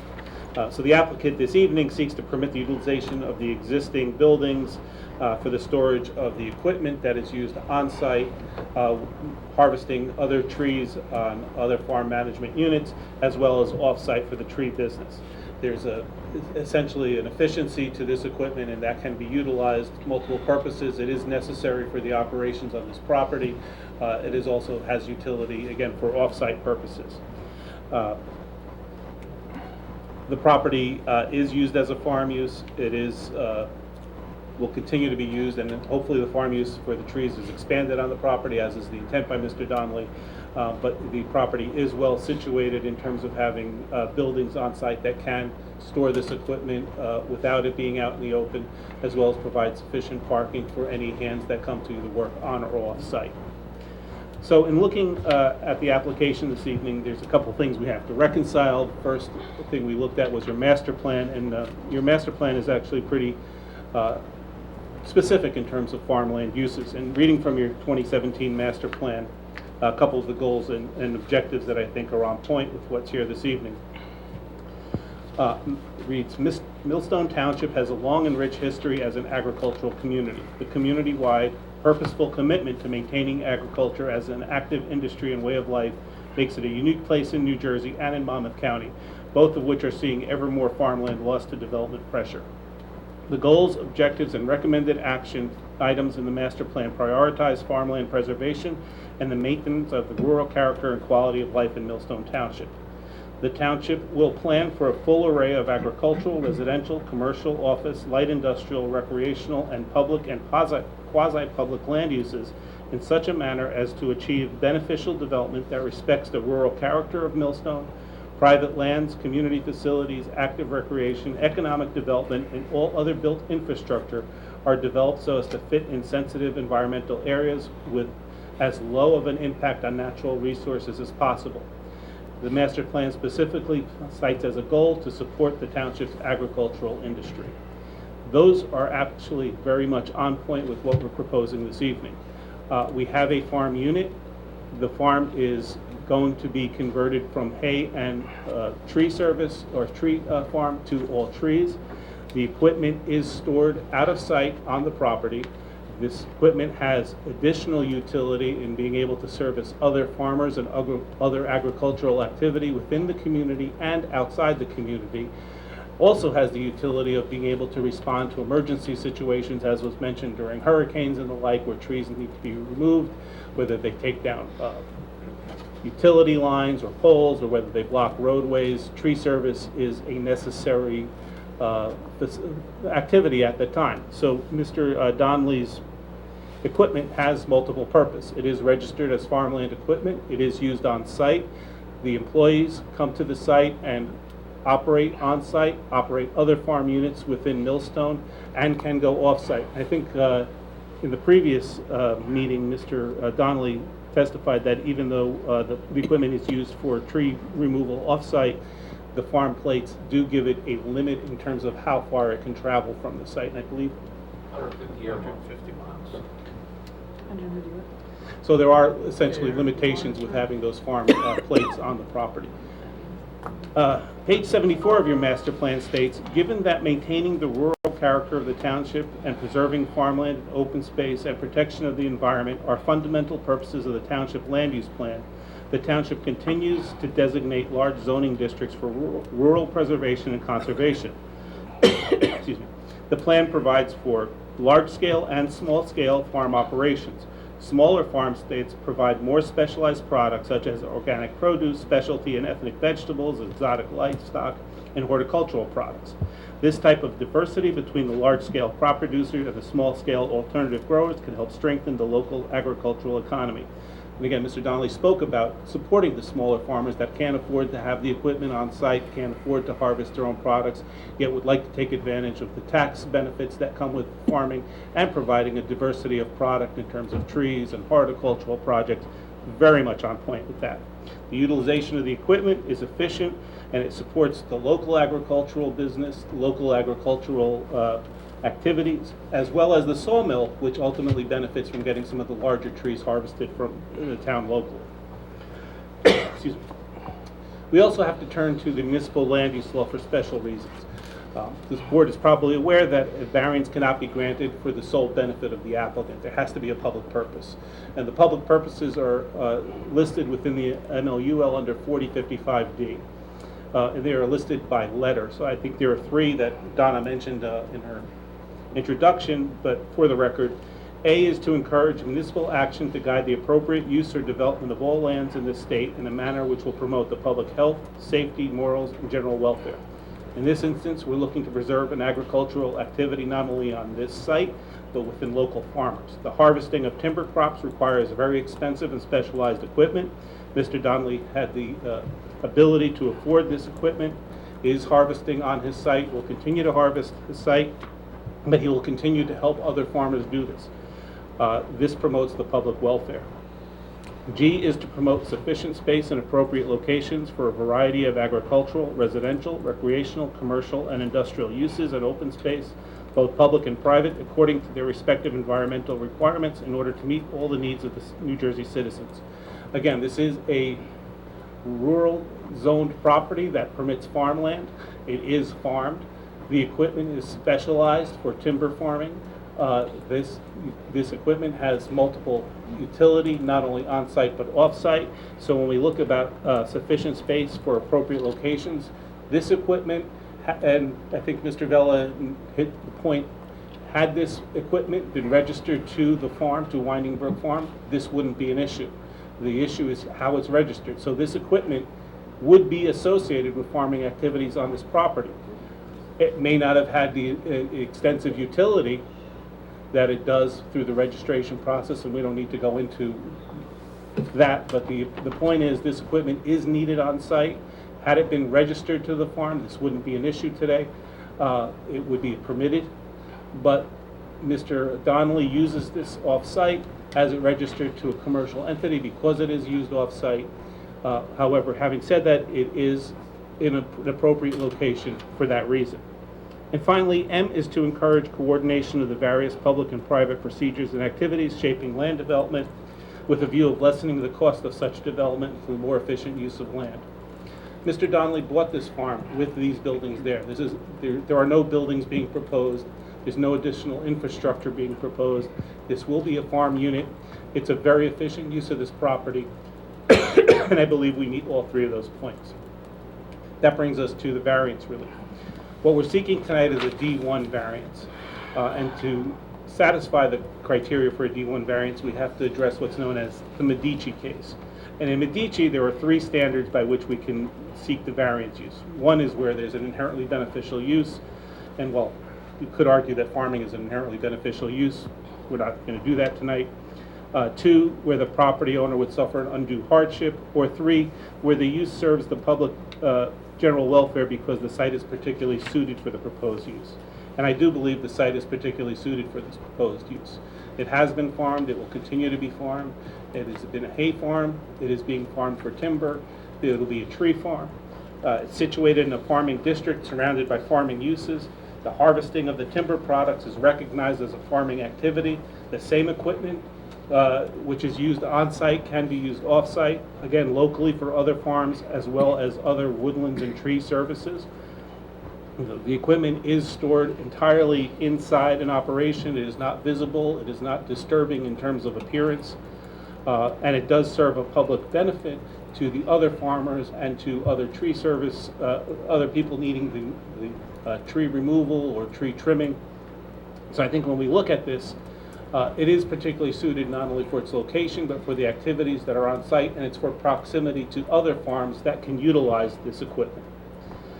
The work is completely, the commercial work is completely operated off-site. The trees do not come back to this property. The only chips that are stored on the property are the chips that are used around newly planted saplings or trees that are on site in order to maintain the moisture to the ground. So it is not something that would be a disturbing commercial operation. With respect to substantial detriment, I don't see any.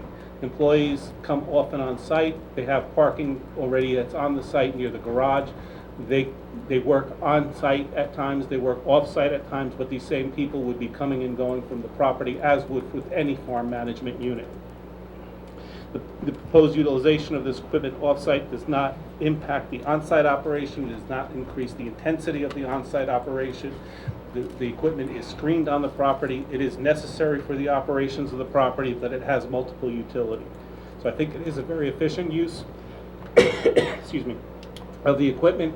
It can be stored without detriment to the neighbors. And in terms of your zone plan and your master plan, you seek to preserve agricultural activities as well as small farm activity. This does that very thing. So I think when we look at this in terms of a D1 variance, can be granted. And again, I think Donna may have mentioned that one of the unique aspects is all this equipment is farm registered. Greg, when you were concerned about other uses like an electrician coming in here, an electrician's not going to register his vans as a farm use. So if we're looking for some kind of conditions, I'm sure we could come up with something that is on point with the farming operation or the utility of the equipment on the farm, so that it doesn't have that commercial trap in the event the property is ever sold.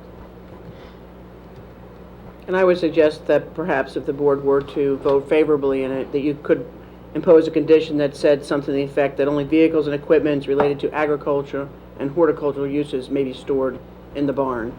That does not run to the particular person. That would be anybody who were to take over the property in the future. If they want to continue to run the farm and put farming equipment related to agriculture and horticulture in the barn, they'd be allowed to, but an electrician would not be able to come in without coming to this board and seeking relief. So I think that would be a way to restrict and make sure that we're staying within the agricultural and horticultural uses that the master plan calls for and that the township wants to see in this area, while helping the farmer maintain his farm and helping him to assist other farmers in the area.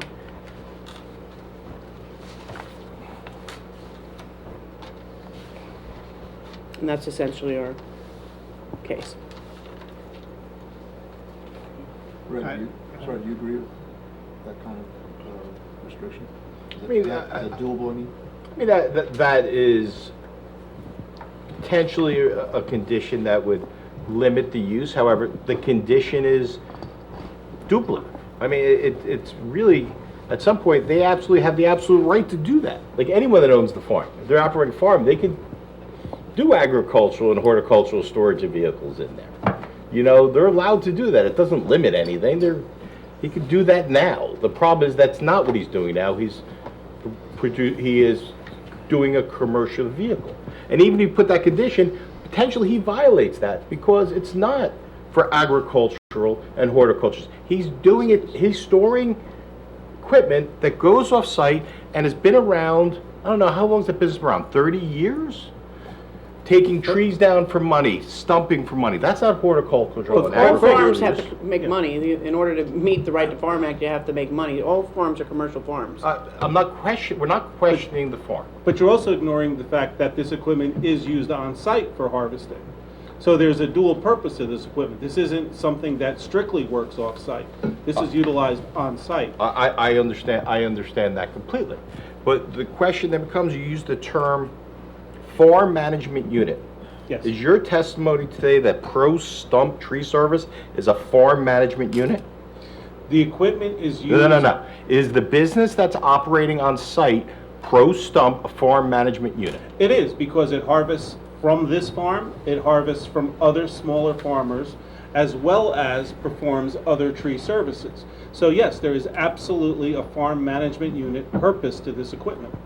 Purpose, but if farm management unit is lands that are owned and farmed by a single entity for commercial farms. That's what a farm management unit is. No, farm management unit is managed by a single entity. It doesn't have to be owned by a single entity. And that's why I brought up the definition. The definition of farm management unit under NJSE 2:76-22(3) is means a parcel or parcel of lands, whether contiguous or non-contiguous, together with agricultural and horticultural buildings, structures, and facilities producing agricultural or horticultural products, and operate as a single enterprise. Your Yes. testimony today that Pro Stump Tree Service is a farm management unit. Yes, Pro Stump Tree Service is hired by other farmers to manage their farms, to harvest their farms. So Pro Stump Tree Service is the single management unit. They don't own all the farms, but they certainly manage, harvest, and sell the products from those farms. And what percentage of business is the operation, commercial operation, as compared to what you define as farm management unit? I believe Mr. Donnelly testified the first time that approximately 20 to 25% of the equipment utility is on-site, another 25 to 30% is other farms in the vicinity, and the balance is for tree service. So roughly 50-50. Roughly 50-50. Okay. There was a lot of testimony about uses that are permitted in farm use, right? And if all those uses are permitted that you just testified about, then why are you here? Well, because the equipment has been deemed to be for a commercial use. Because you're here for something that's not permitted. Right, that's why we're here. Yeah. Okay, thanks. And again, the reason it's not permitted is because of how it's registered, not the fact that it's equipment that isn't permitted. Or how it's owned. How it's owned and registered, yes. Right, so I think we've talked about this a few times, but that's the important part. It's a commercial use that's on a residential property. Whether or not it's a farm management unit, whether or not the county's gonna rule in other ways, that's really not for the board for tonight. Right. It's important, it's good information to know, but as I and Greg pointed out before, it's not exactly relevant right now. And there may be very good arguments in front of the Ag Board. Right, exactly, yeah. So I think that's. And the Ag Board has taken the position that they don't want to hear cases now until local municipality says you can't do it, which. And again, interesting order of operations, but. Well, that's you why talk to we're Mr. here. Beekman about that. But keeping in mind, and as was discussed at the first meeting, coming here first allows you the ability to put conditions and restrictions on what's stored on site, what it's used for, whereas the Ag Board, if it permits this, you don't get the benefit of any controls. So, Well, if the to Ag that Board- extent, But if the Ag Board permits it, we never had jurisdiction anyway. Greg, but can I- chances are if you grant the approval, we don't go to the Ag Board. Of course. Can I ask a question, just if this board, and this is just for my own knowledge, because I apologize, I'm a little ignorant on this particular feature of the law, if the board denies or approves this, and then they still decide to go to the Ag Board, and the Ag Board also approves it, does that negate anything that happens here? Yes. Any conditions that are put on would Yes. be negated? If the Ag Board says it is within their jurisdiction and that their activities on there are related to the Right to Farm Act, It would negate it? and that the municipality is imposed conditions, whether they're ordinances or the like, that are prohibiting, reducing, impacting the right to farm use, the Ag Board has like veto power. Yeah. I mean, but that's the easiest way to explain it, is that as, hey municipality, hands off, Right to Farm Act. I mean, that's kind of how it works. Yeah, okay. And I've represented a farm, and that's kind of, you go there and say, hey town, quiet. Okay, that's helpful for me, but also I feel like for the board, just so you guys know what would happen if they did if this was approved and they did decide to go to the County Ag Board. Conversely, if this was denied tonight, I would assume their next step would be the County Ag Board, and their say, of course, is the final say. Right. But the Ag Board deferred.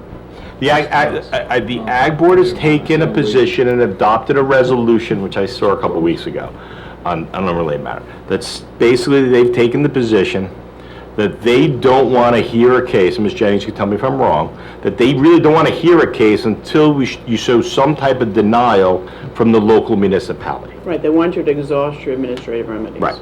And when before is, you just go to the, I'm a right to farm, going to the Ag Board, why do I need to waste my time and money going to a board that we don't believe has any jurisdiction over us? But We're a little bit in a catch-22, is what we are. yeah, so they kind of had to come back here, and then the board was being criticized for that determination, but that's their call. We again have no control. Talk to the county, talk to the state. But they do need to, since that's their position, they have to come before us. If they say no, they have a right to either appeal our decision and go to the Ag Board. There's branches to the tree that's going to get trimmed. Good analogy. I get that. You guys like the pun? It's 9:05 and I had some coffee, so. There you go. I just got a general question about the trees that are being planted for potential resale in the future. What's the growth rate on that? What's the expected time frame for I think 3 Glenn years, has- 5 years, 10 years? Glenn, you have to come up here to Yeah, I speak don't up. think the planner has any idea. Yeah, Andrew does not The know. reason why I started with the evergreens, they're faster growers, so I wanted to get some established growth right away, okay? Next phase, I'm gonna do one more phase of the evergreens this fall, and then we're gonna start going to maples and some good trees that aren't subject to all of these diseases sent over from overseas that are killing off all our trees. You know, like the ash tree is done, now there's a new bug affecting our beech trees, and they don't have a cure for it. And it's just started. So you see how many dead ash trees we have around here, you know, and now it's gonna be the beech trees. So I'm working with Chet Halka, which we all know knows everything about trees, and a professor from Rutgers. So he's, you know, we're gonna get the most resilient hardwoods to put in. So, you know, hopefully we can stop this blight because it's crazy. There's so many dead trees out there. It's bad. We just, in Hunterdon County, we just did 155 dead ash trees for the county. You know, and they were hanging over the county road. So, does that answer your question? And just one more thing. I don't know if this makes it different. We keep referring back to my plates. I testified the first time we were here that I believe Mr. Pryor asked me the farm tax. I didn't just do this as I'm going to do this to get over. I went the right way, checked with my lawyer. I checked with Farm Family Insurance, who's been my agent for 30 years or more. And then I went to DMV. And again, surprisingly, they were more than helpful. I mean, really pleasant, you know?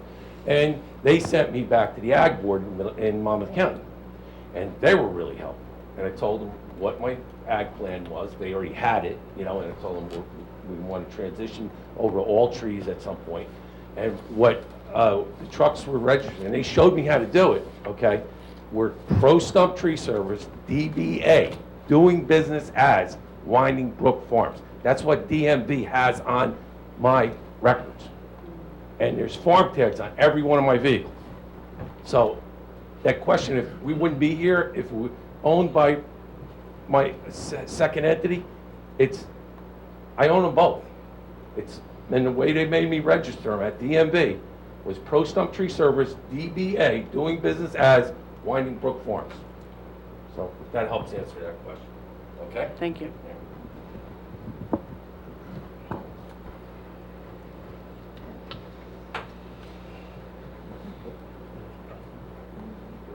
Yeah, I think we'll open it to the public at this point. If anybody wants to come forward. If any members of the public want to come give a statement or testify, come up to the microphone. Ms. Jennings, could you put the microphone back, please? Sure. All right, what I'm going to do, any members of the public that are going to come up, and we'll do the same thing for each one. I'm going to ask you to raise your right hand, swear you in, state your name, correct, spell your last name, then I'll ask for your address, then I'll ask you to identify where you are as compared to the subject property, so the board has an idea of where you are as compared to the impact, etc. Okay, sir, please raise your right hand. Do you swear affirm following testimony about to give the whole truth, nothing but the truth? Yes. Please state your name for the record, spell your last name, sir. Dan Haynes, Haines. Okay, And, Mr. I live in Allentown, New Jersey, on a farm. And I just want to add that, I mean, we need equipment to do tree removals, no matter where they are. I've had him remove trees in my pertinent woodlands that I have on my farm. So I can testify that those machines he has kept in his barn are not just there for his own good. So I just like to add that. either way, we have to have people to do tree removal, and it has to happen somehow, and I'd like to see people do that with the farm. So,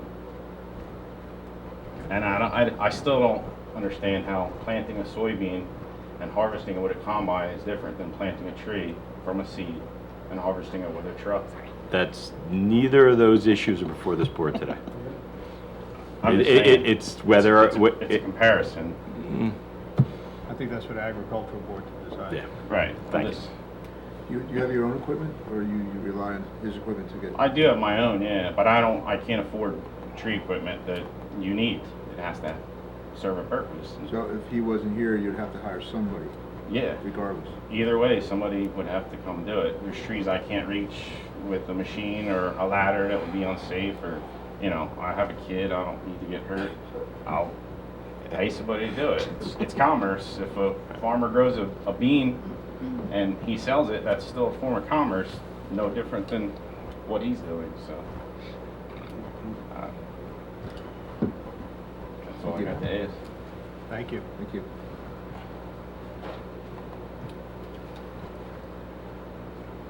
Okay, anybody else? No? You've sat here for 2.5 hours. Nothing? I say something. Come on, step up. I think Price is right. Come on down.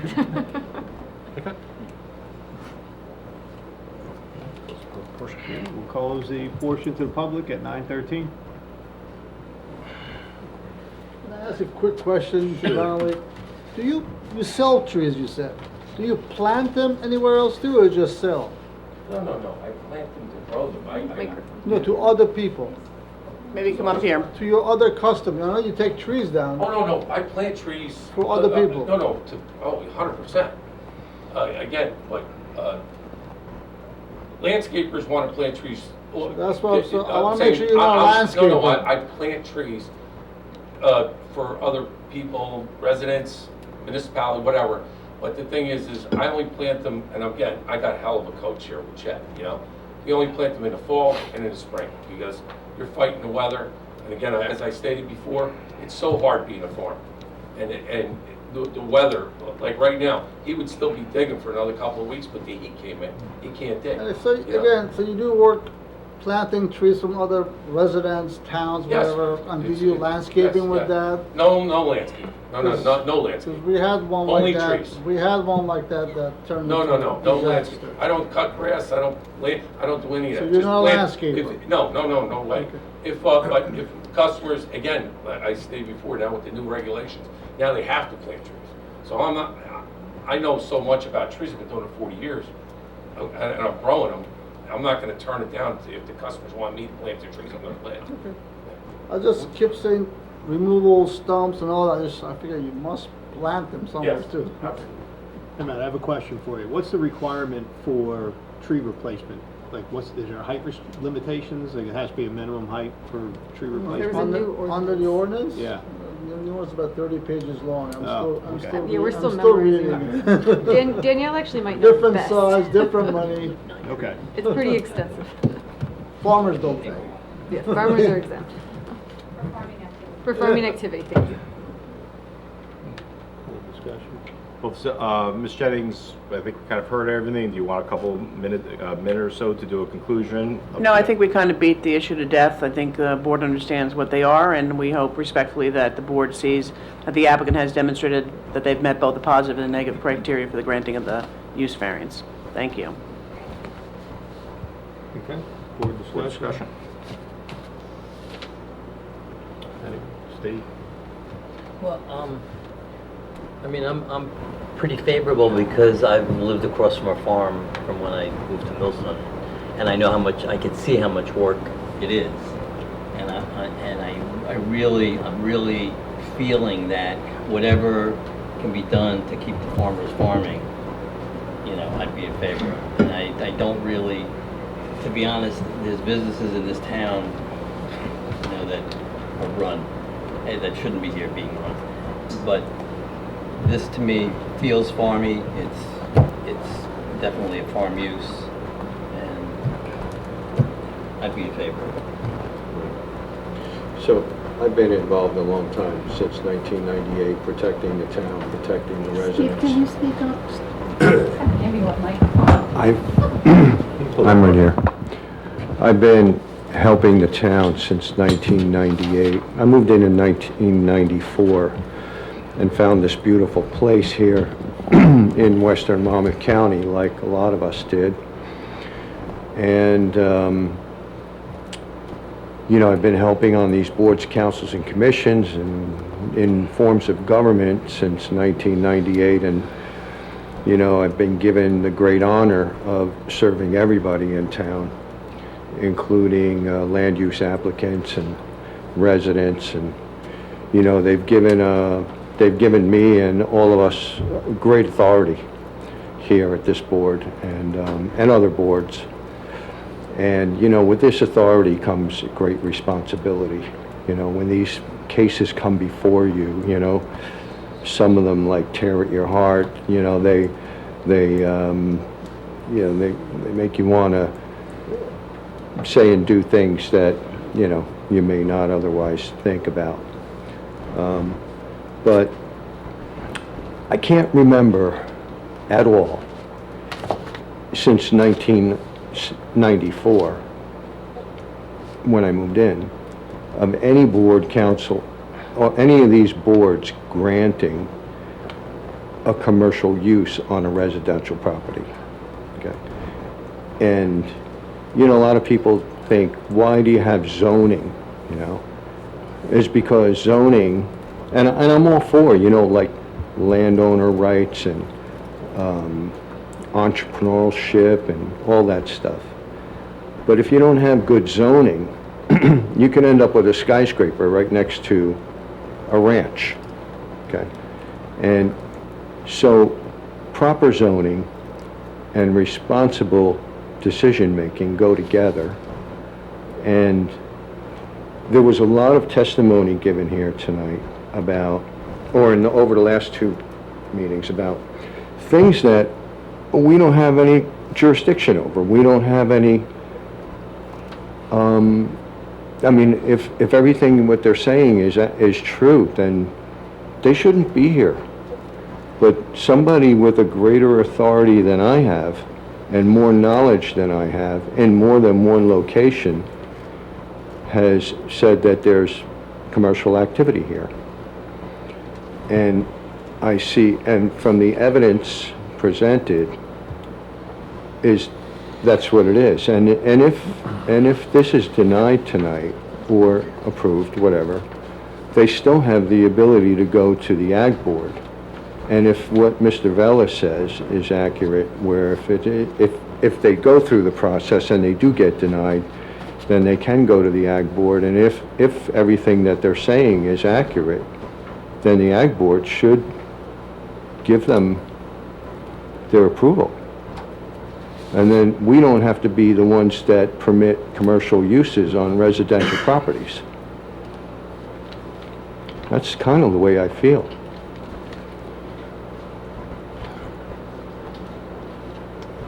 I'll just give you my opinion. Overall, I agree with you. I mentioned the tree service is necessary service, and especially in this town.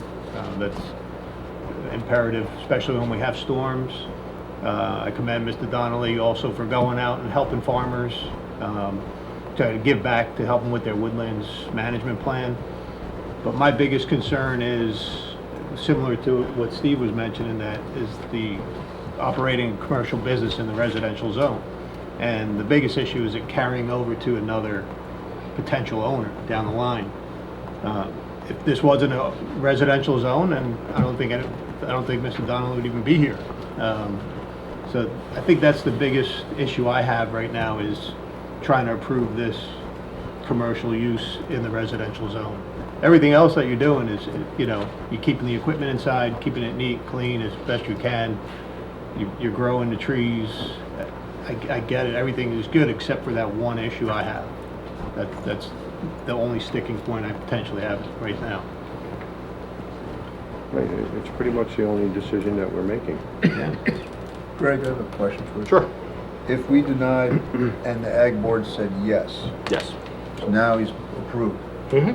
could he then put trucks all over the property and Depends what Millstone couldn't do anything about it? It depends what, yeah, the Ag Board has, what Ag Board can put conditions on approvals. They, Do they?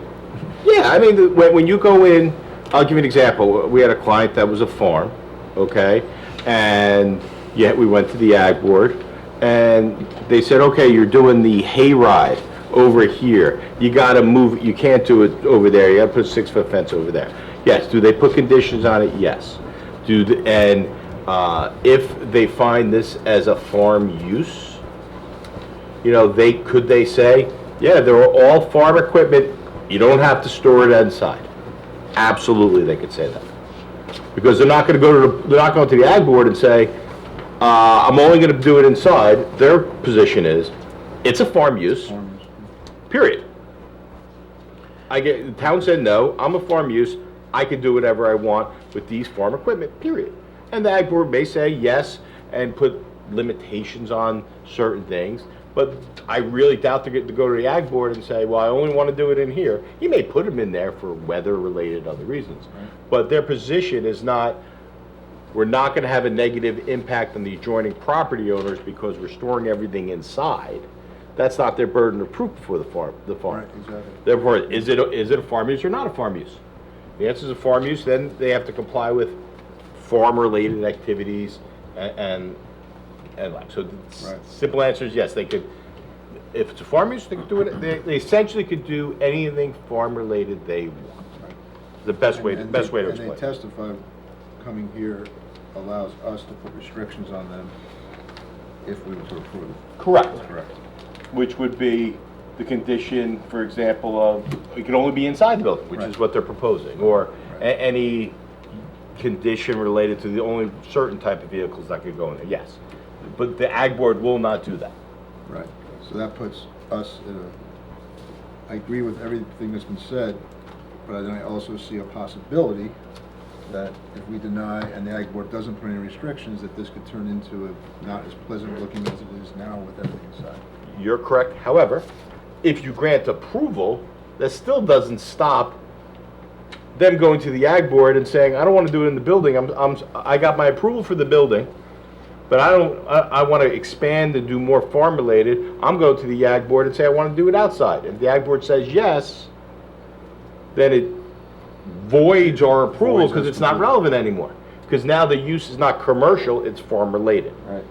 And we can't say as a condition of approval, you're not allowed to go to the Ag Board. You know, you can't do that. And don't we set a precedent with this? The things with precedence is that we say it every time. Well, you got a variance here for size of garage. Every case stands on its own. And I would be surprised if there would be another case that had the exact same facts associated here. You know, every fact pattern is just a little different. Nothing's ever the same.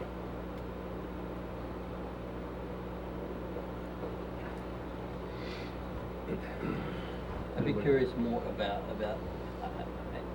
the thing about the registration type restrictions to kind of narrow down that not having a plumber or electrician move into the site. Are we comfortable that that could be an enforceable Deed restriction? you know, condition of an approval? I mean, you could word it, every condition is subject to enforcement. Right, and isn't that the ultimate question? Yeah, well, that's Could you make a condition that it's a commercial use that's only, the equipment only can be used on the farm parts of the time, or some of this equipment's not used on the farm, or maybe all it is. I really don't know, but you know, maybe a hammer's not. You know what I mean? So that's you know, you could, if you take a condition, you know, you could draft something. But this in essence would be setting precedent and. I wouldn't say it's setting precedent. Every time that everyone says, are we setting precedent by granting a variance? The answer is generally no. Okay. because every case stands on its own. If your determination is based on whether it's applicant has satisfied the burden, and then our decision based on our findings, whether it's arbitrary, capricious, or unreasonable. That's what the court reviews and determines whether our decision should be affirmed or reversed. If the facts are different, which every case is generally different, and your decisions are different, it's not arbitrary, because the underlying facts are different. If I came you before the board and I said, I got an application that's 100 by 100, you know, it's 100 by 100, building a house at 40 feet high, and I'm meeting all the requirements, I need a height variance, and you grant it. Next door neighbor comes in, I'm 100 by 100, and I'm building the exact same thing. What's the difference? Saying no to one and yes the other, and when the facts are exactly the same, kind of sounds like the definition of arbitrary. Because what's different? The answer is really there's nothing different, but no case is ever the same. You're never going to see like Mr. Rabbit that came in before. You're not going to see a 1,000 square foot garage in a steep slope. That back of their building is going to be a retaining wall. You know, are you going to see a commercial use in a barn in the rural zone that works on the farm? Doubt it. You know, so I think every case stands on their own. The real question is, do you believe the applicant has satisfied their burden of proof that this site is particularly suited to run a commercial business on their site in a rural zone? What is so particular about this property? And do you think that if it is, that's the positive, negative criteria, do you think this commercial use in the residential rural zone of substantial detriment to the master plan zoning ordinances? That's the board's determination. It's not like, I don't want to make precedent. You have to make a finding of a decision, not a fear of, I'm doing this now, I don't want to do it first. If you think about you creating a precedent by granting it, then maybe you don't think they satisfied their burden. If you think they satisfied their burden, then you shouldn't worry about creating precedent, because you'd have to have the next person also convince you they satisfied their burden. Well, I guess the concern would be whatever commercial is already being operated in Millstone, like, will they come back to, well, but you did this, you granted this, so now we should be able to say. They would have to come back before the board and say, here's the resolution where you gave Pro Stumpy the use, I want it too. Well, they have a different fact pattern that they still have to prove. They can't just say, look what you did here. It just doesn't. I've been doing this for 25 years. Donna's been doing the exact same since we went to law school and graduated together. There's never had a case, and I doubt she would say, did she ever have two applications for boards that are exact same? No. I've been this board attorney for 15 plus years, Middletown 25, never had two cases applicable the same. Have I asked the question, is this creating precedent? 1,000 times.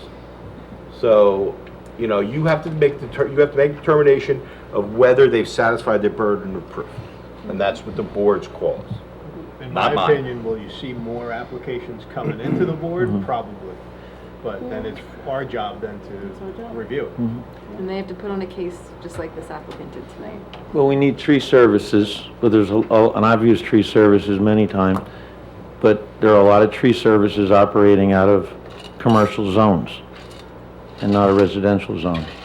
And I think that's really the issue. We need tree services for the farmers, we need them for the towns, we need them for everybody, we need them for Hunterdon County. And I think it's established at least 50% of the work done is within 150 air miles of this farm. So it's definitely a commercial business operating in a residential and farm area. And no question about the need for the service. But again, there are umpteen services that operate out of a commercial zone. And this is not a commercial zone. Thank you. Anyone else? It's up to the board. So the board, remember, this is a use variance. You need applicant needs 5 out of 7 votes for an approval. If you person who makes the motion, either is going to make a motion to approve the application with any conditions. I think you've heard some of the conditions that were battered about, or a motion to deny based on the applicant's failure to satisfy their requirements and the discussion we had here. That's up to the board. So with it- Sorry, I have one question on the ordinance. It's residential, rural residential. Yes. Because when you look at, from high up, there's almost There's nothing around. nothing around it. Correct. Is that different than when there's the area where there's a ton of houses around it? Is that different? That's zone? It's a residential rural zone, which has, what's the minimum? 10 acres. It's a 10-acre zoning, okay? Right, so everyone's got 10 acres. At least. Well, they're supposed to. There Yeah, could be well, some undersized Supposed properties, to, but but in yes. general, everyone's got Right. 10 acres. Right, they're supposed to have So 10 we're not acres. plopping a commercial business in a high dense area of people. It's The- very The zone low is dense. not subdividable for the smaller residential subdivisions that we see in some parts of the Right, so in the township. future, there won't be other homes going in. It's going to always be 10 acres, one house. I think the town owns a lot of the property around it. Yeah. Right. That particular lot could only be one home. One home, right, forever. Yeah. Well, Until the zone yeah, changes, yeah. unless the zone changes. The only point I'm Or making. there's an affordable housing case, let's, Oh, yeah, we got to talk about that later. But. yeah. So, I understand your point. You can't say, well, there's never gonna be houses next to that. Well, the township owns the land next to it, so, Okay, well, township, well, then you can say there's no homes there. right. Okay? And it is a zone that is specific to farms and stables and things like that. And I think, Steve, to your point, and Danielle made a good point there, the Millstone has purposes to all of their zones, which I do think is relevant. I like when towns include that. This is long, I won't read the whole thing, but the RUP zone's purpose is to maintain the rural character of the township, promote the preservation of open space and farmland, minimize the impact of new development on natural resources and rural features. Within the zone are large areas of farmland and prime agriculture soils and open space. Purpose further is to promote the vision and policies of the state plan. Protects the environment by supporting the preservation of environmentally sensitive areas like wetlands, steep slopes, stream corridors. So that's the overall purpose of the zone. I mean, it's, yeah. Thanks. Any more Anybody want comments? to make a... Well- Go ahead, Steve. No, I'm. Yes, if any more There's comments. any more comments. I'd be ready to make a motion. Okay. So, Fire away. I make So- a motion to approve with the conditions that we discussed. The condition is regarding the storage of vehicles. Must have farm plates and used for agricultural and horticultural use. And it's like, Well, it's obviously subject to the applicant. Remember, this is a bifurcated use variance application, so the applicant, while it's a use variance, the applicant is really not permitted to do this use until he comes back for site plan approval. And so it's kind of a twofold, so he's not allowed to use that until he comes for site plan approval, which would include an LOI and the like. Thank you, Matt. Okay. Is that condition what you? Yep. Okay. Is there a second? I'll second. Yeah, roll call, Danielle?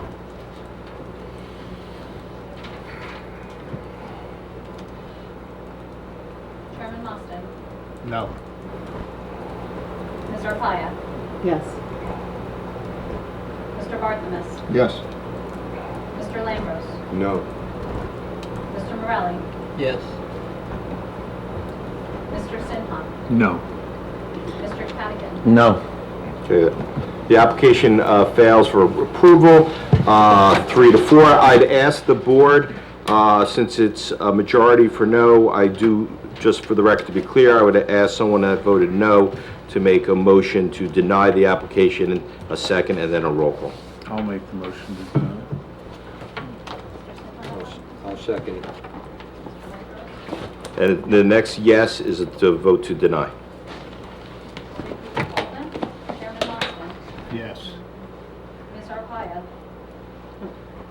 You would say no. No. Sorry. Lost right now. Sorry for the confusion. Mr. Barthelmess. No. Mr. Lambros. Yes. Mr. Morelli. No. Mr. Sinha. Yes. And Mr. Callahan. Yes. Okay, application is denied. Council, I'll have the resolution open for the next meeting. Sure. Have a great night. Thank you, everyone.